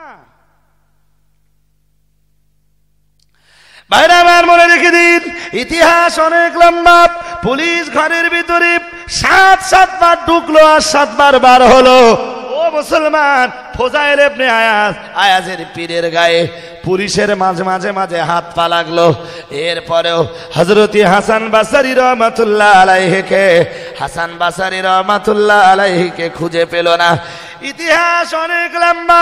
পুলিশ যখন বেরিয়ে যাচ্ছে, ফজাইল ইবনে আয়াজকে ডেকে বলছে, হে ফজাইল, তুমি আমাদের সাথে কেন মিথ্যা কথা বললে? ফজাইল ইবনে আয়াজ বললেন, মিথ্যা কথা বলিনি, আমার পীর ওই ঘরের ভিতরে আছে, আপনারা আরো একবার অনুসন্ধান চালিয়ে দেখতে পারেন। একটু সুবহানাল্লাহ বলেন। ভাই, পুলিশ আর ঢুকবে? ফজাইল ইবনে আয়াজ ওরা চলে যাচ্ছে তো বলছে ওই ঘরে আছে, আপনারা আর একবার যান, খুঁজে দেখুন, পীরকে তো পেতেও পারেন, যান। কিন্তু ফজাইলের দোয়ায় ওদের চোখে আল্লাহ কি ফেলে দিয়েছেন? মিথ্যা কথা বলে পীরকে বাঁচাতে। ভাই, আজকে সমাজে তো র্যান্ডাম চলতেছে, হাত তোলো, কেডা কেডা মারতে পারবা। কথা বুঝতে পারেননি? হাত তুলতে বলতেছে, হাত তোলো, কারা কারা মারতে পারবা, কার মারতে হবে রজওয়ালির। কথা বুঝতে পারেননি? ইয়ে একটা পীরের কাজ হলো না পীরজাদার কাজ? সাবধান। আমি তাদের সম্বন্ধে আজ অবধি কোনো বাজে মন্তব্য, কোনো কটূক্তি কোনোদিন করিনি। তবে তাদের যে মন্তব্য, বক্তব্যগুলো কোরআন হাদিসের বিরুদ্ধে গেছে, তার প্রতিবাদ করেছি। পরিষ্কার কথা, আমার নামে তারা হাজারো বলুক, কোনো প্রতিবাদ করব না। তবে যেদিন তাদের মন্তব্য আর বক্তব্য কোরআন হাদিসের বিরুদ্ধে যাবে, সেদিন আমি তাদেরকে ছাড়বো না, এটা মনে রাখবেন। ভাইরা আমার মনে রেখে দিন, ফজাইল ইবনে আয়াজের হুজুর ঘরের ভিতর থেকে বেরিয়েছেন, আর বেরিয়ে বলছেন, ফজাইল, তোমার পীরের জন্য কি একটা মিথ্যা কথা তুমি বলতে পারলে না? আল্লাহর ওলি, আল্লাহর প্রিয় বান্দা ফজাইল ইবনে আয়াজ বলেছিলেন, হুজুর, আপনার জন্য মিথ্যা কথা বলি আমি কি করব? আমার জবানের একটা মিথ্যা কথা তো আপনাকে বাঁচাতে পারে না। যে মালিক আল্লাহ আপনাকে বাঁচাতে পারেন, যে মালিক আল্লাহ আপনাকে মারতে পারে, যে মালিক আল্লাহ আপনাকে জেলের ভিতরে ঢোকাতে পারেন, যে মালিক আল্লাহ আপনাকে জেলখানার ভিতর থেকে বার করতে পারেন, সেই মালিক আল্লাহর কাছে অভিযোগ দায়ের করেছি। সেই মহান রব্বুল আলামিন আল্লাহর দরবারে হাত দুটো তুলে বলেছিলাম, আল্লাহ, পুলিশের চোখে এমন পর্দা ফেলে দাও, পুলিশ যেন আমার হুজুরকে না দেখতে পায়। মহান রব্বুল আলামিনের শাহী দরবারে আমি ফজাইল, আমার দোয়া কবুল হয়ে গেল। মহান রব্বুল আলামিন আল্লাহ পুলিশের চোখে এমন পর্দা ফেলে দিয়েছেন, 7 বার আপনার ঘরের ভিতরে ঢুকেছেন, আর 7 বার ঘরের ভিতর থেকে বেরিয়েছেন। এরপরেও দিনের আলোতে পুলিশ আপনার সন্ধান পেল না। একটু জোরে সোরে বলুন সুবহানাল্লাহ। বলতে বলতে অনেক দূর চলে এসেছি, আজ আমি আর করব না আপনাদের কাছে মিয়া, শুধু এতটুকু মনে রাখলে অনেক মনে করব, অনেক মনে করব। আল্লাহ নবী সাদের মা সাদকে ডেকে বলছেন, সাদ, তো কোথায় গিয়েছিলি বেটা? সাদ বললেন, মা, এমন একটা দরবার থেকে আসছি, মক্কার বেঈমান বেদিন ধর্মহারারা যে নবীর বিরুদ্ধে উঠে পড়ে লেগেছে, অথচ এই বেঈমান বেদিন ধর্মহারারা সেই নবীকে আবার লাকাব দিয়েছে আল আমিন, যার বাংলা মানে হলো চির সত্যবাদী। একটু মহব্বত করে বলুন সুবহানাল্লাহ। ও মিয়া, মনে রেখে দিন, হযরত সাদ ইবনে আবি ওয়াক্কাস বললেন, মা আমি মিথ্যা কথা বলবো না, সত্য কথাই আপনাকে বলবো। আমি বিশ্ব নবীর দরবারে গিয়েছিলাম। লাকাদ আসলামতু ওয়া তাবাতু দীনা মুহাম্মাদিন সাল্লাল্লাহু আলাইহি ওয়াসাল্লাম, আমি ইসলাম এনেছি এবং হযরত মুহাম্মাদের ধর্মের অনুসারী হয়ে গেছি। একটু মহব্বত করে বলেন, একটু মহব্বত করে বলেন। মা আমি ইসলাম এনেছি। অনেক কথা, অনেক কথা। মা বললেন, সাদ আমি তোর মা কি তোরে মানা করিনি? সাদ বললেন, হ্যাঁ মা আপনি মানা করেছিলেন, তারপরেও তুই নবীর দরবারে গেলি। বললেন, মা সেই নবীর দরবারে এত মিষ্টি না, আপনি গেলেও আপনি যা আনন্দ পাবেন সে আপনি কল্পনা করতে পারেন না। হযরত সাদের মা বললেন, সাদ আমি তোর মা তোরে বলবো বেটা, খবরদার যেন নবীর দরবারে যাবি না, বিশ্ব নবীর দরবারে কোনোদিন তুই যেতে পারবি না। সাদ ইবনে আবি ওয়াক্কাস বললেন, সাদ ইবনে আবি ওয়াক্কাস কোনো আওয়াজ দিলেন না। ওমিয়া ভালো করে মাথায় রাখুন, সাদের মা বললেন, সাদ আমি তোর মা বলছি নবীর দরবারে যেন যাবি না। অনেক দিন হয়ে গেল, মাঝে মাঝে সাদ নবীর দরবারে যাতায়াত করতেন, মা বুঝতে পারতেন না। একদিন নবীর দরবারে সাদের একটুখানি দেরি হয়ে গেল, বাড়িতে দেরি করে যখন ফিরেছেন, মা জিজ্ঞেস করলেন, বেটা সাদ তুই কোথায় গিয়েছিলি? সাদ আবার বললেন, মা বিশ্ব নবীর দরবারে। সুবহানাল্লাহ বলেন, একটু মহব্বত করে বলে, তোর মা তোরে নবীর দরবারে যেতে মানা করিনি? সাদ বললেন, হ্যাঁ করেছে। তা তুই ফের মায়ের অ্যাভয়েড করে তুই নবীর দরবারে গেলি? সাদ বলছেন, মা আমি সব ছাড়তে পারবো, বিশ্ব নবীর দরবারটা ছাড়া আমার পক্ষে সম্ভব নয়। সুবহানাল্লাহ বলেন, একটু মহব্বত করে বলে। সাদের মা বললেন, বেটা তুই মা ছাড়তে পারবি? বলে, হ্যাঁ। মা ছাড়তে পারবো না মানে? বিশ্ব নবীর দরবার এমন দরবার, মা শুধু নয়, মা বাপ ভাই বোন আত্মীয় স্বজন পাড়া প্রতিবেশী গ্রামবাসী, নবীর জন্য যদি সবাইকে ছেড়ে দিতে হয়, মা নবীর জন্য সবাইকে ছেড়ে দিতে পারবো, তবে দুনিয়ার কোন দরবারের জন্য বিশ্ব নবীকে আমি ছাড়তে পারবো না। একটু মহব্বত করে বলুন, একটু মহব্বত করে বলেন না। সাদ বললেন, সব ছাড়তে পারবো, নবীর দরবার ছাড়তে পারবো না। আমরা দুনিয়ার সব কিছু গ্রহণ করতে পারি, শুধু নবীরে গ্রহণ করতে পারি না। আমাদের জীবনটা যেন পুরো উল্টে গেছে। বাইরে আমার বলে রেখে দিন, ইতিহাস অনেক লম্বা, আমি ইতিহাস বলবো না, সময় পাবো না। সাদের মা বললেন, বেটা সাদ আমি তোর মা বলছি, তুই মনে রাখ বেটা, তুই নবীর দরবারে জানো যাবি না, তোকে ওয়াদা করতে হবে বিশ্ব নবীর দরবারে যাবি না। হযরত সাদ বললেন, মা আপনাদের ঘর বাড়ি থেকে যদি আপনারা সাদকে বঞ্চিত করেন, আপনাদের জমি জায়গা থেকে সাদকে যদি মাহরুম করেন, টাকা পয়সা সাদকে যদি কিছুই না দেন, সময় সম্পদ বিষয় আশায় সাদকে যদি কিছু না দেন, সাদ সব কিছুকে মেনে নিতে পারবে জননী, কিন্তু বিশ্ব নবীর দরবার থেকে সাদ বিতাড়িত হতে পারবে না। একটু মহব্বত করে বলুন, একটু মহব্বত করে বলুন। বাইরে আমার বলে রেখে দিন, সাদের মা বললেন, বেটা সাদ এরপরেও যদি তুই নবীর দরবারে চলে যাস, তোর মা আজ থেকে অনশন শুরু করবে, লা কুলু ওয়ালা আশরাবু হাত্তা মাউতা। তোর মা না খেয়ে আর পানি পান না করে মরেও যদি যায় সেটা বাচ্চা, তবে যতক্ষণ তুই নবীর দরবারে যাবা বন্ধ না করবি আর তোর মায়ের কাছে ওয়াদাবদ্ধ না হবি, ততক্ষণ মা তোর মার কিছুই গালে দেবে না। মা খাওয়া বন্ধ করে দিলেন।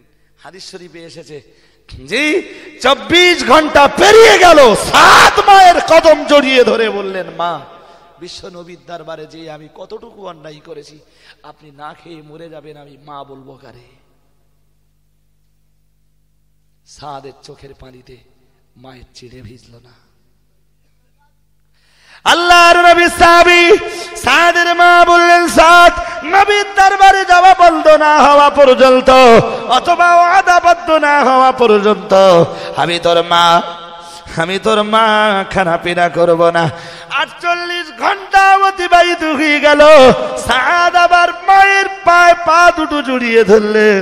সাদের মা একই কথা বললেন। সাদ বললেন, মা সব ছাড়তে পারবো, কিন্তু বিশ্বনবীর দরবারটুকু ছাড়তে পারবো না। 72 ঘন্টা কেটে গেল, তিল রাত হয়ে গেল। হযরত সাদ মায়ের কদম দুটো আবার জড়িয়ে ধরলেন, ধরে বললেন, মা আমি আপনার সাদ, আপনার কাছে কোনো অন্যায় করিনি মা, শুধু বিশ্বনবীর দরবারে জি কলেমা পড়েছি মা, খানা পিনা বন্ধ করে দিয়েছেন, আপনি মরণাপন্ন হয়ে পড়েছেন, মৃত্যুর দরজায় হাজির হয়েছেন মা, আপনি যদি না খেয়ে মরে যান আমার উপায় কি? হযরত সাদের বাপ সাদকে ডেকে বললেন, সাদ ওরে বেটা সাদ, তুই যতক্ষণ তোর মায়ের কাছে ওয়াদাবদ্ধ না হবি নবীর দরবারে না যাওয়ার ব্যাপারে, তোর মায়ের কাছে ওয়াদাবদ্ধ যতক্ষণ না হবি, আমি তোর মা ততক্ষণ পর্যন্ত খানা পিনা করবো না।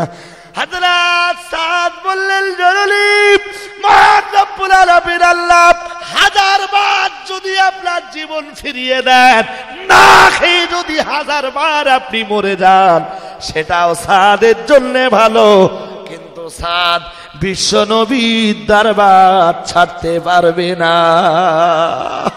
একটু মহব্বত করে বলেন।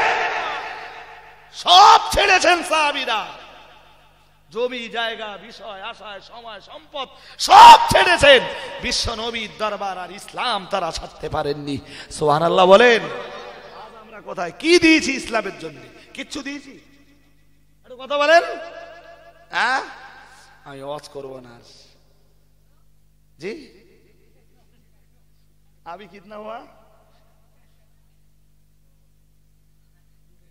2:23 नहीं अभी 1.5 घंटा हो गया।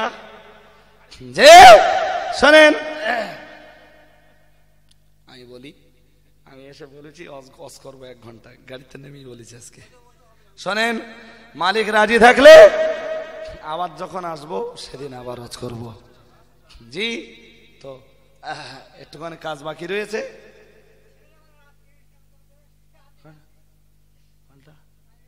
হ্যাঁ, 9:30 সন্ধ্যাবেলা করে চলে যাবো আমি ইনশাল্লাহ। শোনেন, আজকে পর্যন্ত বলে রাখেন। আসলে শোনেন, আমি বলি, কালকে রাত্রে জলসা থেকে ফেরার পর থেকে শরীর ভীষণ টায়ার্ড। আজকে সকালবেলা গোসল করে একদম রেডি হয়ে ভাত পানি কিচ্ছু খাইনি, স্কুলে বেরিয়েছি। ছোট ভাইটা স্টেশন পর্যন্ত দিয়ে আসবে, খানিক দূর গাড়ি চালিয়ে যাচ্ছি। যেতে যেতে মন খুব একটা ভালো লাগলো না, মানে শরীরের কন্ডিশন এত খারাপ। তখন গাড়ি ব্যাক করলাম, সারাদিন ফোন স্টপ করে দিয়ে শুয়ে, ঘুমও লাগে না, ক্লান্তিও দূর হয় না। তারপরে গলায় প্রচন্ড ব্যথা ছিল, 2 ডোজ ওষুধ খেয়েছি, তাতেও কিছু হয়নি। 2 বার কুলিকুচি করার পরে একটুখানি কমেছে। গায়ে এখানে যখন এসছি তখনও জ্বর।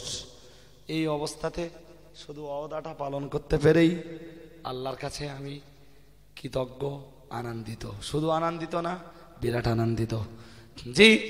দেখতে দেখতে 2:30 বাজতে গেল, আর এমনি এটা সেটা করতে আমার ওয়াজের বয়স 2 ঘন্টা হয়ে যাবে। বাকি রয়েছে কালেকশন। কারা কি দেবেন একটু বলেন, কথা শোনেন। কারা কি দেবেন আগে দেখে নেই। উঠবেন না ভাই, উঠবেন না, ওটা উঠির গল্প না, এক্ষুনি উঠলে হবে না, কাউকে উঠতে দেবো না। আমার কাছে ওয়াজ শুনে চলে যাবেন, আর আমি যখন দান চাইবো তখন থাকবে না, এটা হতে পারে না। ইস্তেঞ্জার জন্য হলে আলহামদুলিল্লাহ উঠতে পারেন কেউ, কিন্তু ইস্তেঞ্জা ব্যতীত কেউ উঠবেন না, এটা আমার দাবি আপনাদের কাছে। আমি এবারে আগামী বছরের প্রস্তুতি পর্বটা শুরু করছি জি। কে কি দেবেন একটু বলেন। 1,500 2,000 টাকা, হ্যাঁ 1,000 2,000 টাকা করে কারা কারা দেবেন? ইসলামের জন্য আমরা কিছুই করিনি। হযরত সাদ তার মাকে ডেকে বলেছিলেন, 1000 বার যদি আল্লাহ আপনাকে জীবন দেয়, আর সেই জীবন যদি 1000 বার না খেয়ে আপনি শেষ করে দেন, তবু আমি সাদ নবীর দরবার ছাড়তে পারবো না। সুবহানাল্লাহ বলেন, করে বলেন। হযরত সাদের মা অজ্ঞান হয়ে পড়ে গেলেন। সাদ যখন বললেন, 1000 বার যদি আল্লাহ আপনাকে জীবন দেন, আর 1000 বার যদি আপনি না খেয়ে মারা যান মা, আমি বিশ্ব নবীর দরবার ছাড়তে পারবো না। সাদ এর মা অজ্ঞান হয়ে গেলেন। মা যখন অজ্ঞান হয়ে গেলেন, হযরতে সাদ কাঁদতে কাঁদতে বিশ্ব নবীর দরবারে চলে এলেন। আসসালাতু আসসালামু আলাইকা ইয়া রাসূলুল্লাহ, আসসালাতু আসসালামু আলাইকা ইয়া হাবিবাল্লাহ। আল্লাহ নবী সালামের জবাব দিলেন। হযরতে সাদকে দেখে বললেন, সাদ তুমি কেঁদো না, সাদ কেঁদো না। আল্লাহ তাআলা তোমার চোখের পানি মুছে দেওয়ার জন্য জিবরাইলকে দিয়ে আল্লাহ একটা রুমাল পাঠিয়ে দিয়েছেন। একটু মহব্বত করে বলেন। মহান রব্বুল আলামিন কোরআন শরীফের আয়াত নাযিল করে দিলেন, ওয়া ইন জাহাদাকা আলা আন তুশরিকা বি মা লাইসা লাকা বিহি ইলমুন ফালা তুতি'হুমা ওয়া সাহিবহুমা ফিদ দুনিয়া মারুফা। মহান রব্বুল আলামিন আল্লাহ কোরআন শরীফের ভিতরে বললেন, ওয়াইন আমার আল্লাহ বললেন, ওয়াইন জাহাদাকা আলা আন তুশরিকা বি মা লাইসা লাকা বিহি ইলমুন। হে দুনিয়াবাসীরা, মা বাপকে অবশ্যই তোমরা খেদমত করো, যত্ন করো। তবে তোমাদের মা বাপ যদি জীবনে আল্লাহর সাথে কোনোদিন শিরক করতে বলে, কোরআনের আইনের এগেনস্টে যদি কোনো নির্দেশ দেয়, কোরআন বিরোধী কোনো নির্দেশ যদি দেয়, ফালা তুতি'হুমা, খবরদার সেদিন যেন তোমার মা বাপের নির্দেশকে তুমি পালন করো না।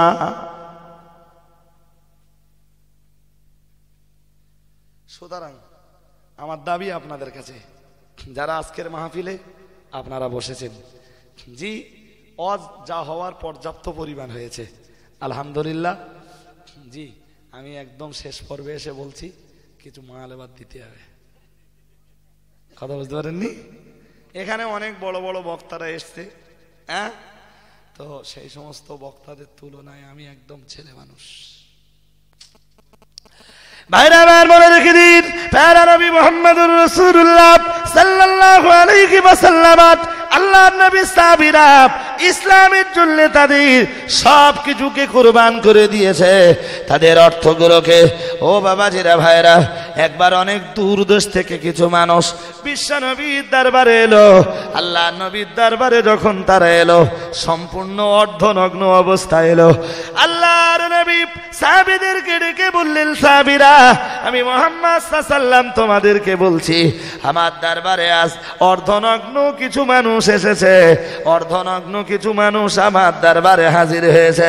সাহাবীরা, তোমাদের বাড়িতে যার যে জামা কাপড় রয়েছে, পুরাতন বস্ত্র যাদের রয়েছে, পুরাতন বস্ত্রগুলো বিশ্বনবীর দরবারে হাজির করো। আর তোমাদের বাড়িতে যার যতটা খাবার রয়েছে, খাবারগুলো বিশ্বনবীর দরবারে হাজির করে দাও।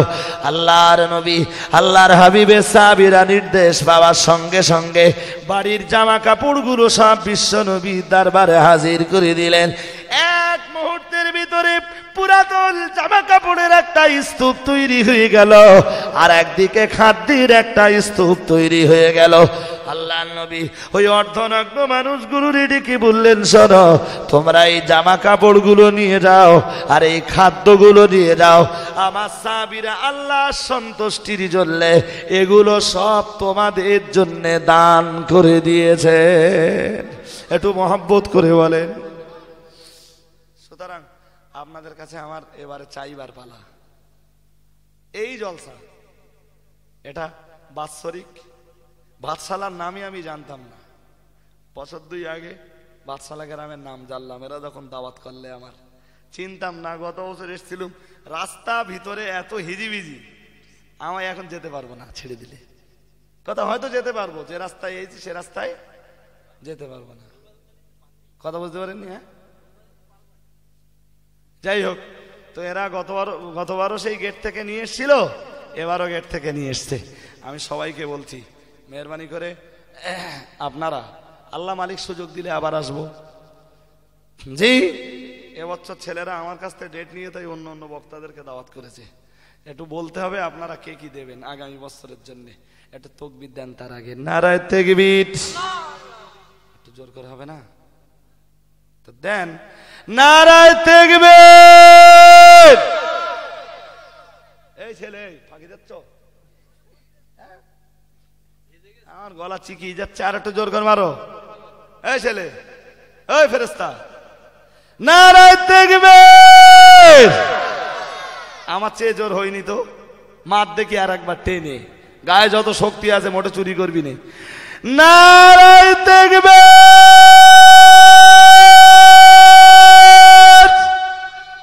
তাও হেরে গেছে।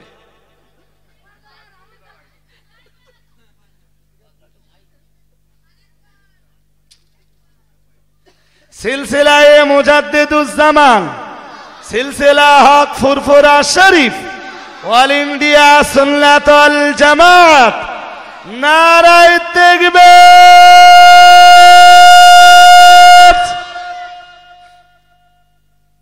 এই বলেন, কেউ কিছু বলেন না কেন? শুরু তো করতে হবে। ইসমাইল সাহেব চাইতে চাইতে চাইতে চাইতে প্রায় ফেলিওর হয়েছে। আমি কি ফেলিওর হয়ে যাব নাকি? প্রায়। তাহলে দেই কিয়াম সালাম করে দোয়া।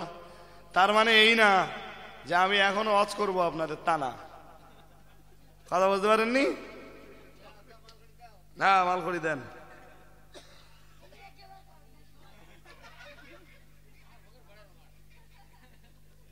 বলেন বলেন, অনেক জওয়ান যুবক ভাইয়েরা রয়েছেন। এবং হ্যাঁ,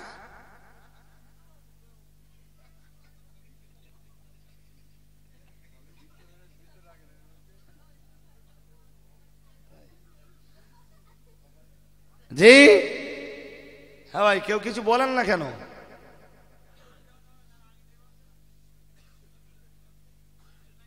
বৃদ্ধ মানুষদের দিয়ে ইসলাম জিন্দা হয়নি। যুবকরাই ইসলামকে জিন্দা করেছে। সুতরাং আগে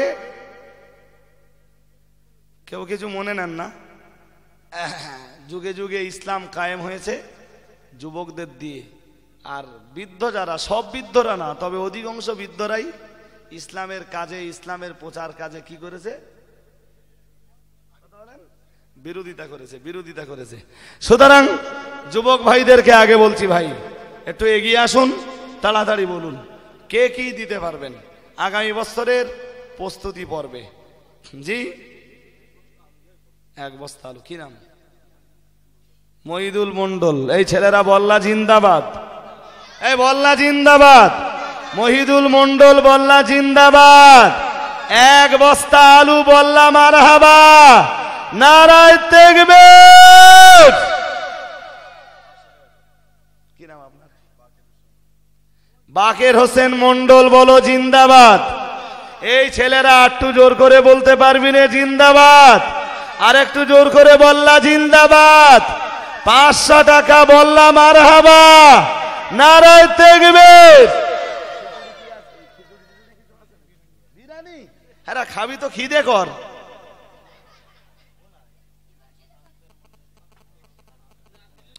শামসের মন্ডল বলুন জিন্দাবাদ। এই ছেলেরা বল্লা জিন্দাবাদ। আওয়াজ অনুযায়ী বিরিয়ানি পাবা। খুব জোরে জোরে বলে তাদের 2 প্যাকেট। জোর করে মারো। শামসের মোল্লা বলো জিন্দাবাদ। 500 টাকা বলো মারহাবা। নারায়ে তাকবীর। ভাই বলেন বলেন।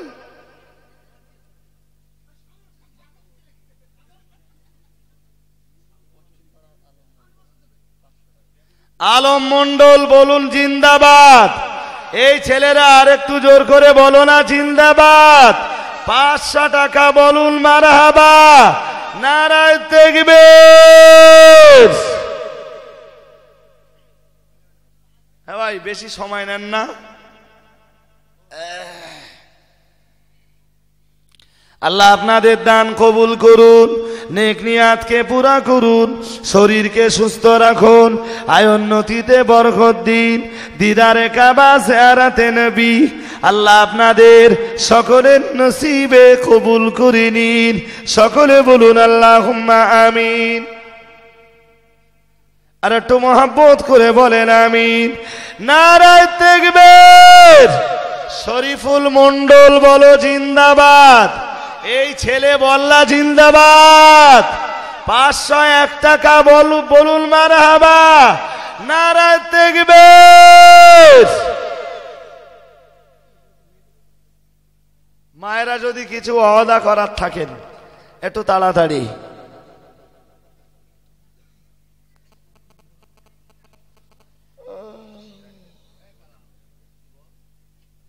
এখানে মুসলমানের বসবাস কতটা ভাই? অনেক। তার সাথে আমি খবর রাখি না।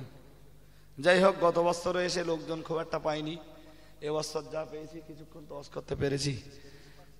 হ্যাঁ তা না? আচ্ছা আচ্ছা, তা বলিনি, কিন্তু কত ঘর মুসলমান? 420-25 ঘর মুসলমান এখানে। হ্যাঁ, পাকিস্তান তো প্রায় পাকিস্তান। আমার গ্রামে কত ঘর মুসলমান জানেন? জানেন? ছোট্ট গ্রাম, 60-65-70 ঘর মুসলমান। হ্যাঁ, আবার তাতে খুব গরিব গ্রামে বসবাস। একটু বলেন যারা দিবেন, মায়েরা রয়েছেন, দেওয়ার থাকলে আলহামদুলিল্লাহ একটু এগিয়ে আসবেন। আমি সবাইকে নিয়ে সম্মিলিতভাবে আল্লাহ শাহী দরবারে একটু পরে হাত তুলে দোয়া চাইব। আপনি কি চেয়েছেন? আচ্ছা আচ্ছা, আলহামদুলিল্লাহ। জাফর আলী মন্ডল 200 টাকা নগদ। আল্লাহ আমার ওই ভাইয়ের নেক নিয়াতকে পুরা করুন, আল্লাহ শরীরকে সুস্থ রাখুন, আয়ুল্লতিতে বরকত দিন, দিদারে কাবা, জিয়ারাতে নবী আপনি সকলের তার নসিবে কবুল করে নিন। সকলে বলুন আল্লাহুম্মা আমিন। একটু মহব্বত করে বলেন আমিন। নারায়ে তাকবীর। আর একটু জোর করে বলো না, নারায়ে তাকবীর। ভাই আর কেউ কিছু একটু বলেন। আল্লাহ আপনাদের দিলকে নরম করে দেন। আল্লাহ নবী সাহাবীরা তারা শরীরের রক্ত দিয়েছেন, জীবনের উপার্জিত মালগুলিকে দিয়েছেন। হযরত আবু বকর সিদ্দিক কোন একটি জিহাদের ময়দানে তার জীবনের সঞ্চিত তামাম সম্পদগুলি তিনি দিনের জন্য বিলিয়ে দিয়েছেন। একটু মহব্বত করে বলেন আমিন। একটু মহব্বত করে বলেন আমিন। আল্লাহ তাআলা, আল্লাহ পাকের বান্দা, আজকে আপনারা যারা বসেছেন, আল্লাহ শাহী দরবারে আপনাদের জন্য আবেদন করি, আল্লাহ আপনাদের নেক নিয়াত পুরা করুন। আসমানে বালা আসমানে লটকে দিন, জমিনে বালা জমিনে দাফন করে দিন। আল্লাহ তাআলা, আল্লাহ পাক দিদারে কাবা, জিয়ারাতে নবী আপনাদের সকলের নসিবে কবুল করে নিন। সকলে বলুন আল্লাহুম্মা আমিন। একটু মহব্বত করে বলেন আমিন। নারায়ে তাকবীর।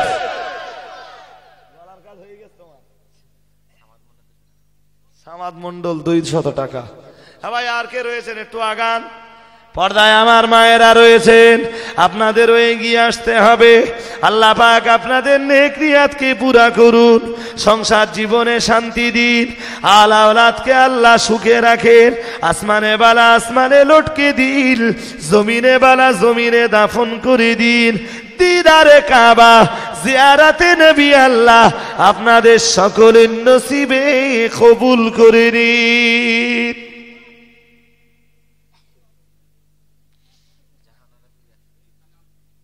জাহানারা বিবি এক মা 100 টাকা। আল্লাহ তার নেক নিয়াতকে পুরা করুন। সকলে বলুন আল্লাহুম্মা আমিন।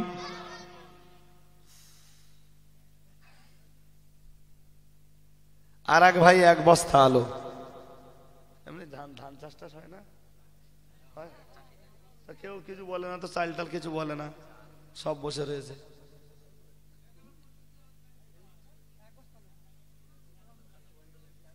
একটু বলেন ভাই।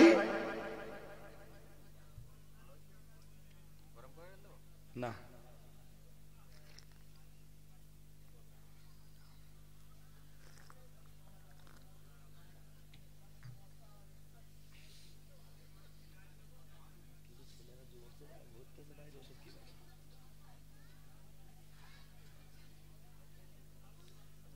ভাই কেউ বলবেন আল্লাহ রহমতের বাজার ভেঙে যাবার পথে, একটু বাদেই রহমতের বাজার ভেঙে যাবে। কিয়াম সালাম করব, দোয়া মোনাজাত করব।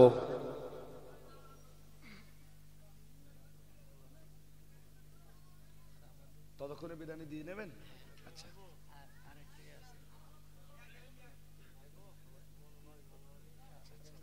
ঠিক আছে। আসুন সোনার মদিনায় নবী পাকের প্রতি একটু সালামের নজরানা পড়ে নেই। ইয়া নবী সালাম।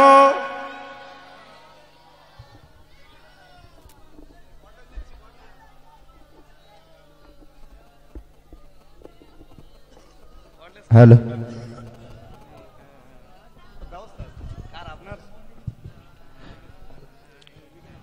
আমার আছে আপনার দিবানা, আপনি যে মোদের ঠিকানা, কবে যাব আবার মদিনা, পাঠালাম সালামের নজরানা। ইয়া নবী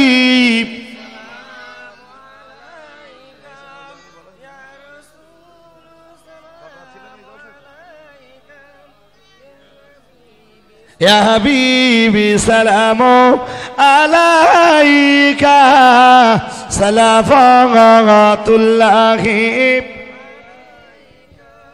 লাউ সালাম প্রাণের পয়গম্বর, আমাদের কাদা ওনার, লাউ ডেকে জীবনে সবার, দেখিব রওজা আপনার। নবী সালাম, ইয়া রাসূল সালাম, ইয়া হাবিবি সালাম আলাইকা, সালাওয়াতুল্লাহি ইয়া রাব্বি সাল্লি মা সাল্লিম আলা নবিয়িকা খায়রে খালকি কুল্লিহিম, বেজারে মেরে দরুদ ও সালাম বরগজিদ নবী पर अपने মদা। ভাই বিরিয়ানি রেডি করতে বলেন, বিরিয়ানি রেডি করতে বলেন ঝুপ করে। সাল্লু আলাইহি ওয়া আলিহি আল্লাহুম্মা সাল্লি আলা।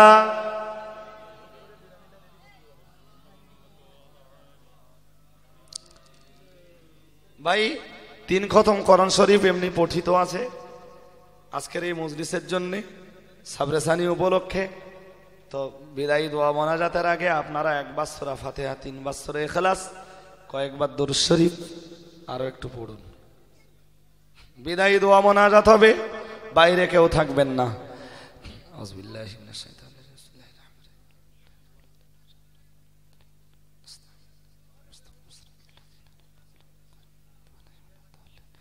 قل هو الله احد قل هو الله احد الله الصمد لم يلد ولم يولد ولم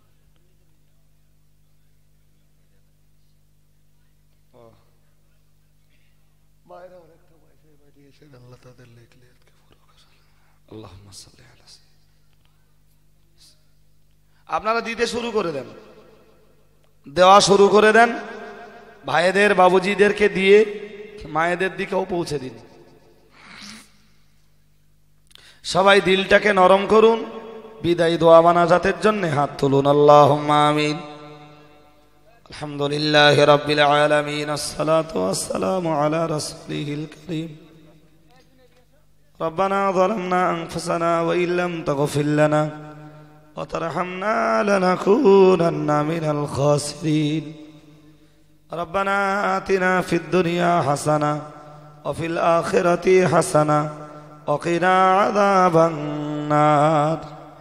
رب العالمين মহাপাপী মহাগুনাহগার পাহাড় সম পাপ মাথায় নিয়ে তোমার দরবারে দুখানা খালি হাত উঠিয়েছি মাবুদ। মেহেরবান, तमाम জীবনের গুনাহ মাফ করে দি, সকলকে তুমি বেগুনা মাসুম বানিয়ে দাও। আল্লাহ তোমার রহমতকে তুমি আমাদের সকলের সঙ্গী বানিয়ে দাও। আল্লাহ আমরা সূরা ফাতিহা, সূরা ইখলাস, দুরূদ শরীফ, কলেমা শরীফ, জিকির, আজকার, মিলাদ, কিয়াম, সালাম, নাতে রাসূল, ওয়াজ নসিহত যা কিছু পড়েছি বলেছি করেছি সব কিছুর ভুল ত্রুটিকে তুমি মাফ করে দাও। আল্লাহ খাস করে 3 খতম কোরআন শরীফ পঠিত আল্লাহ এর মোকাম্মাল সওয়াব তোমার হাবিবের দরবারে বখশিশ করে দাও। সাহাবায়ে কেরাম, তাবা তাবিঈন, খুলাফায়ে রাশিদিন, আশারা মুবাশশারা, জান্নাতুল বাকি, জান্নাতুল মুআল্লায় যারা শুয়ে আছে তাদের সকলের রুহে তুমি সওয়াবটুকু বখশিশ করে দাও। আম্বিয়ায়ে কেরাম, আউলিয়ায়ে কেরাম, বুজুর্গানে দিল, সিদ্দিকিন, সালেহিন, উলামায়ে মুতাকাদ্দিমিন, মুতাআখিরিন, কুল মুমিনিন, মুমিনাত, মুসলিমিনা, মুসলিমাতের রুহে বখশিশ করে দাও। আল্লাহ খাস করে ফুরফুরা শরীফের মুজাদ্দিদে জামান আলা হযরত দাদা পীর কিবলা রহমাতুল্লাহ আলাইহি রুহে বখশিশ করে দাও। দাদা পীরের রুহানি নেক দোয়া তুমি আমাদের সকলের নসিবে কবুল করে নাও। রব্বুল আলামিন তোমার শাহী দরবারে করুন মিনতি আল্লাহ, বসিরাটের বড় মাওলানা আল্লামা রুহুল আমিন রহমাতুল্লাহ আলাইহি রুহে বখশিশ করে দাও। আল্লামা হুজুরের রুহানি নেক দোয়া আমাদের সকলের নসিবে তুমি কবুল করে নাও। আল্লাহ আমরা যারা তোমার শাহী দরবারে হাত উঠিয়েছি আল্লাহ, আমরা মা হারা, বাপ হারা, ভাই হারা, বোন হারা, আত্মীয় হারা, স্বজন হারা, প্রিয়জন,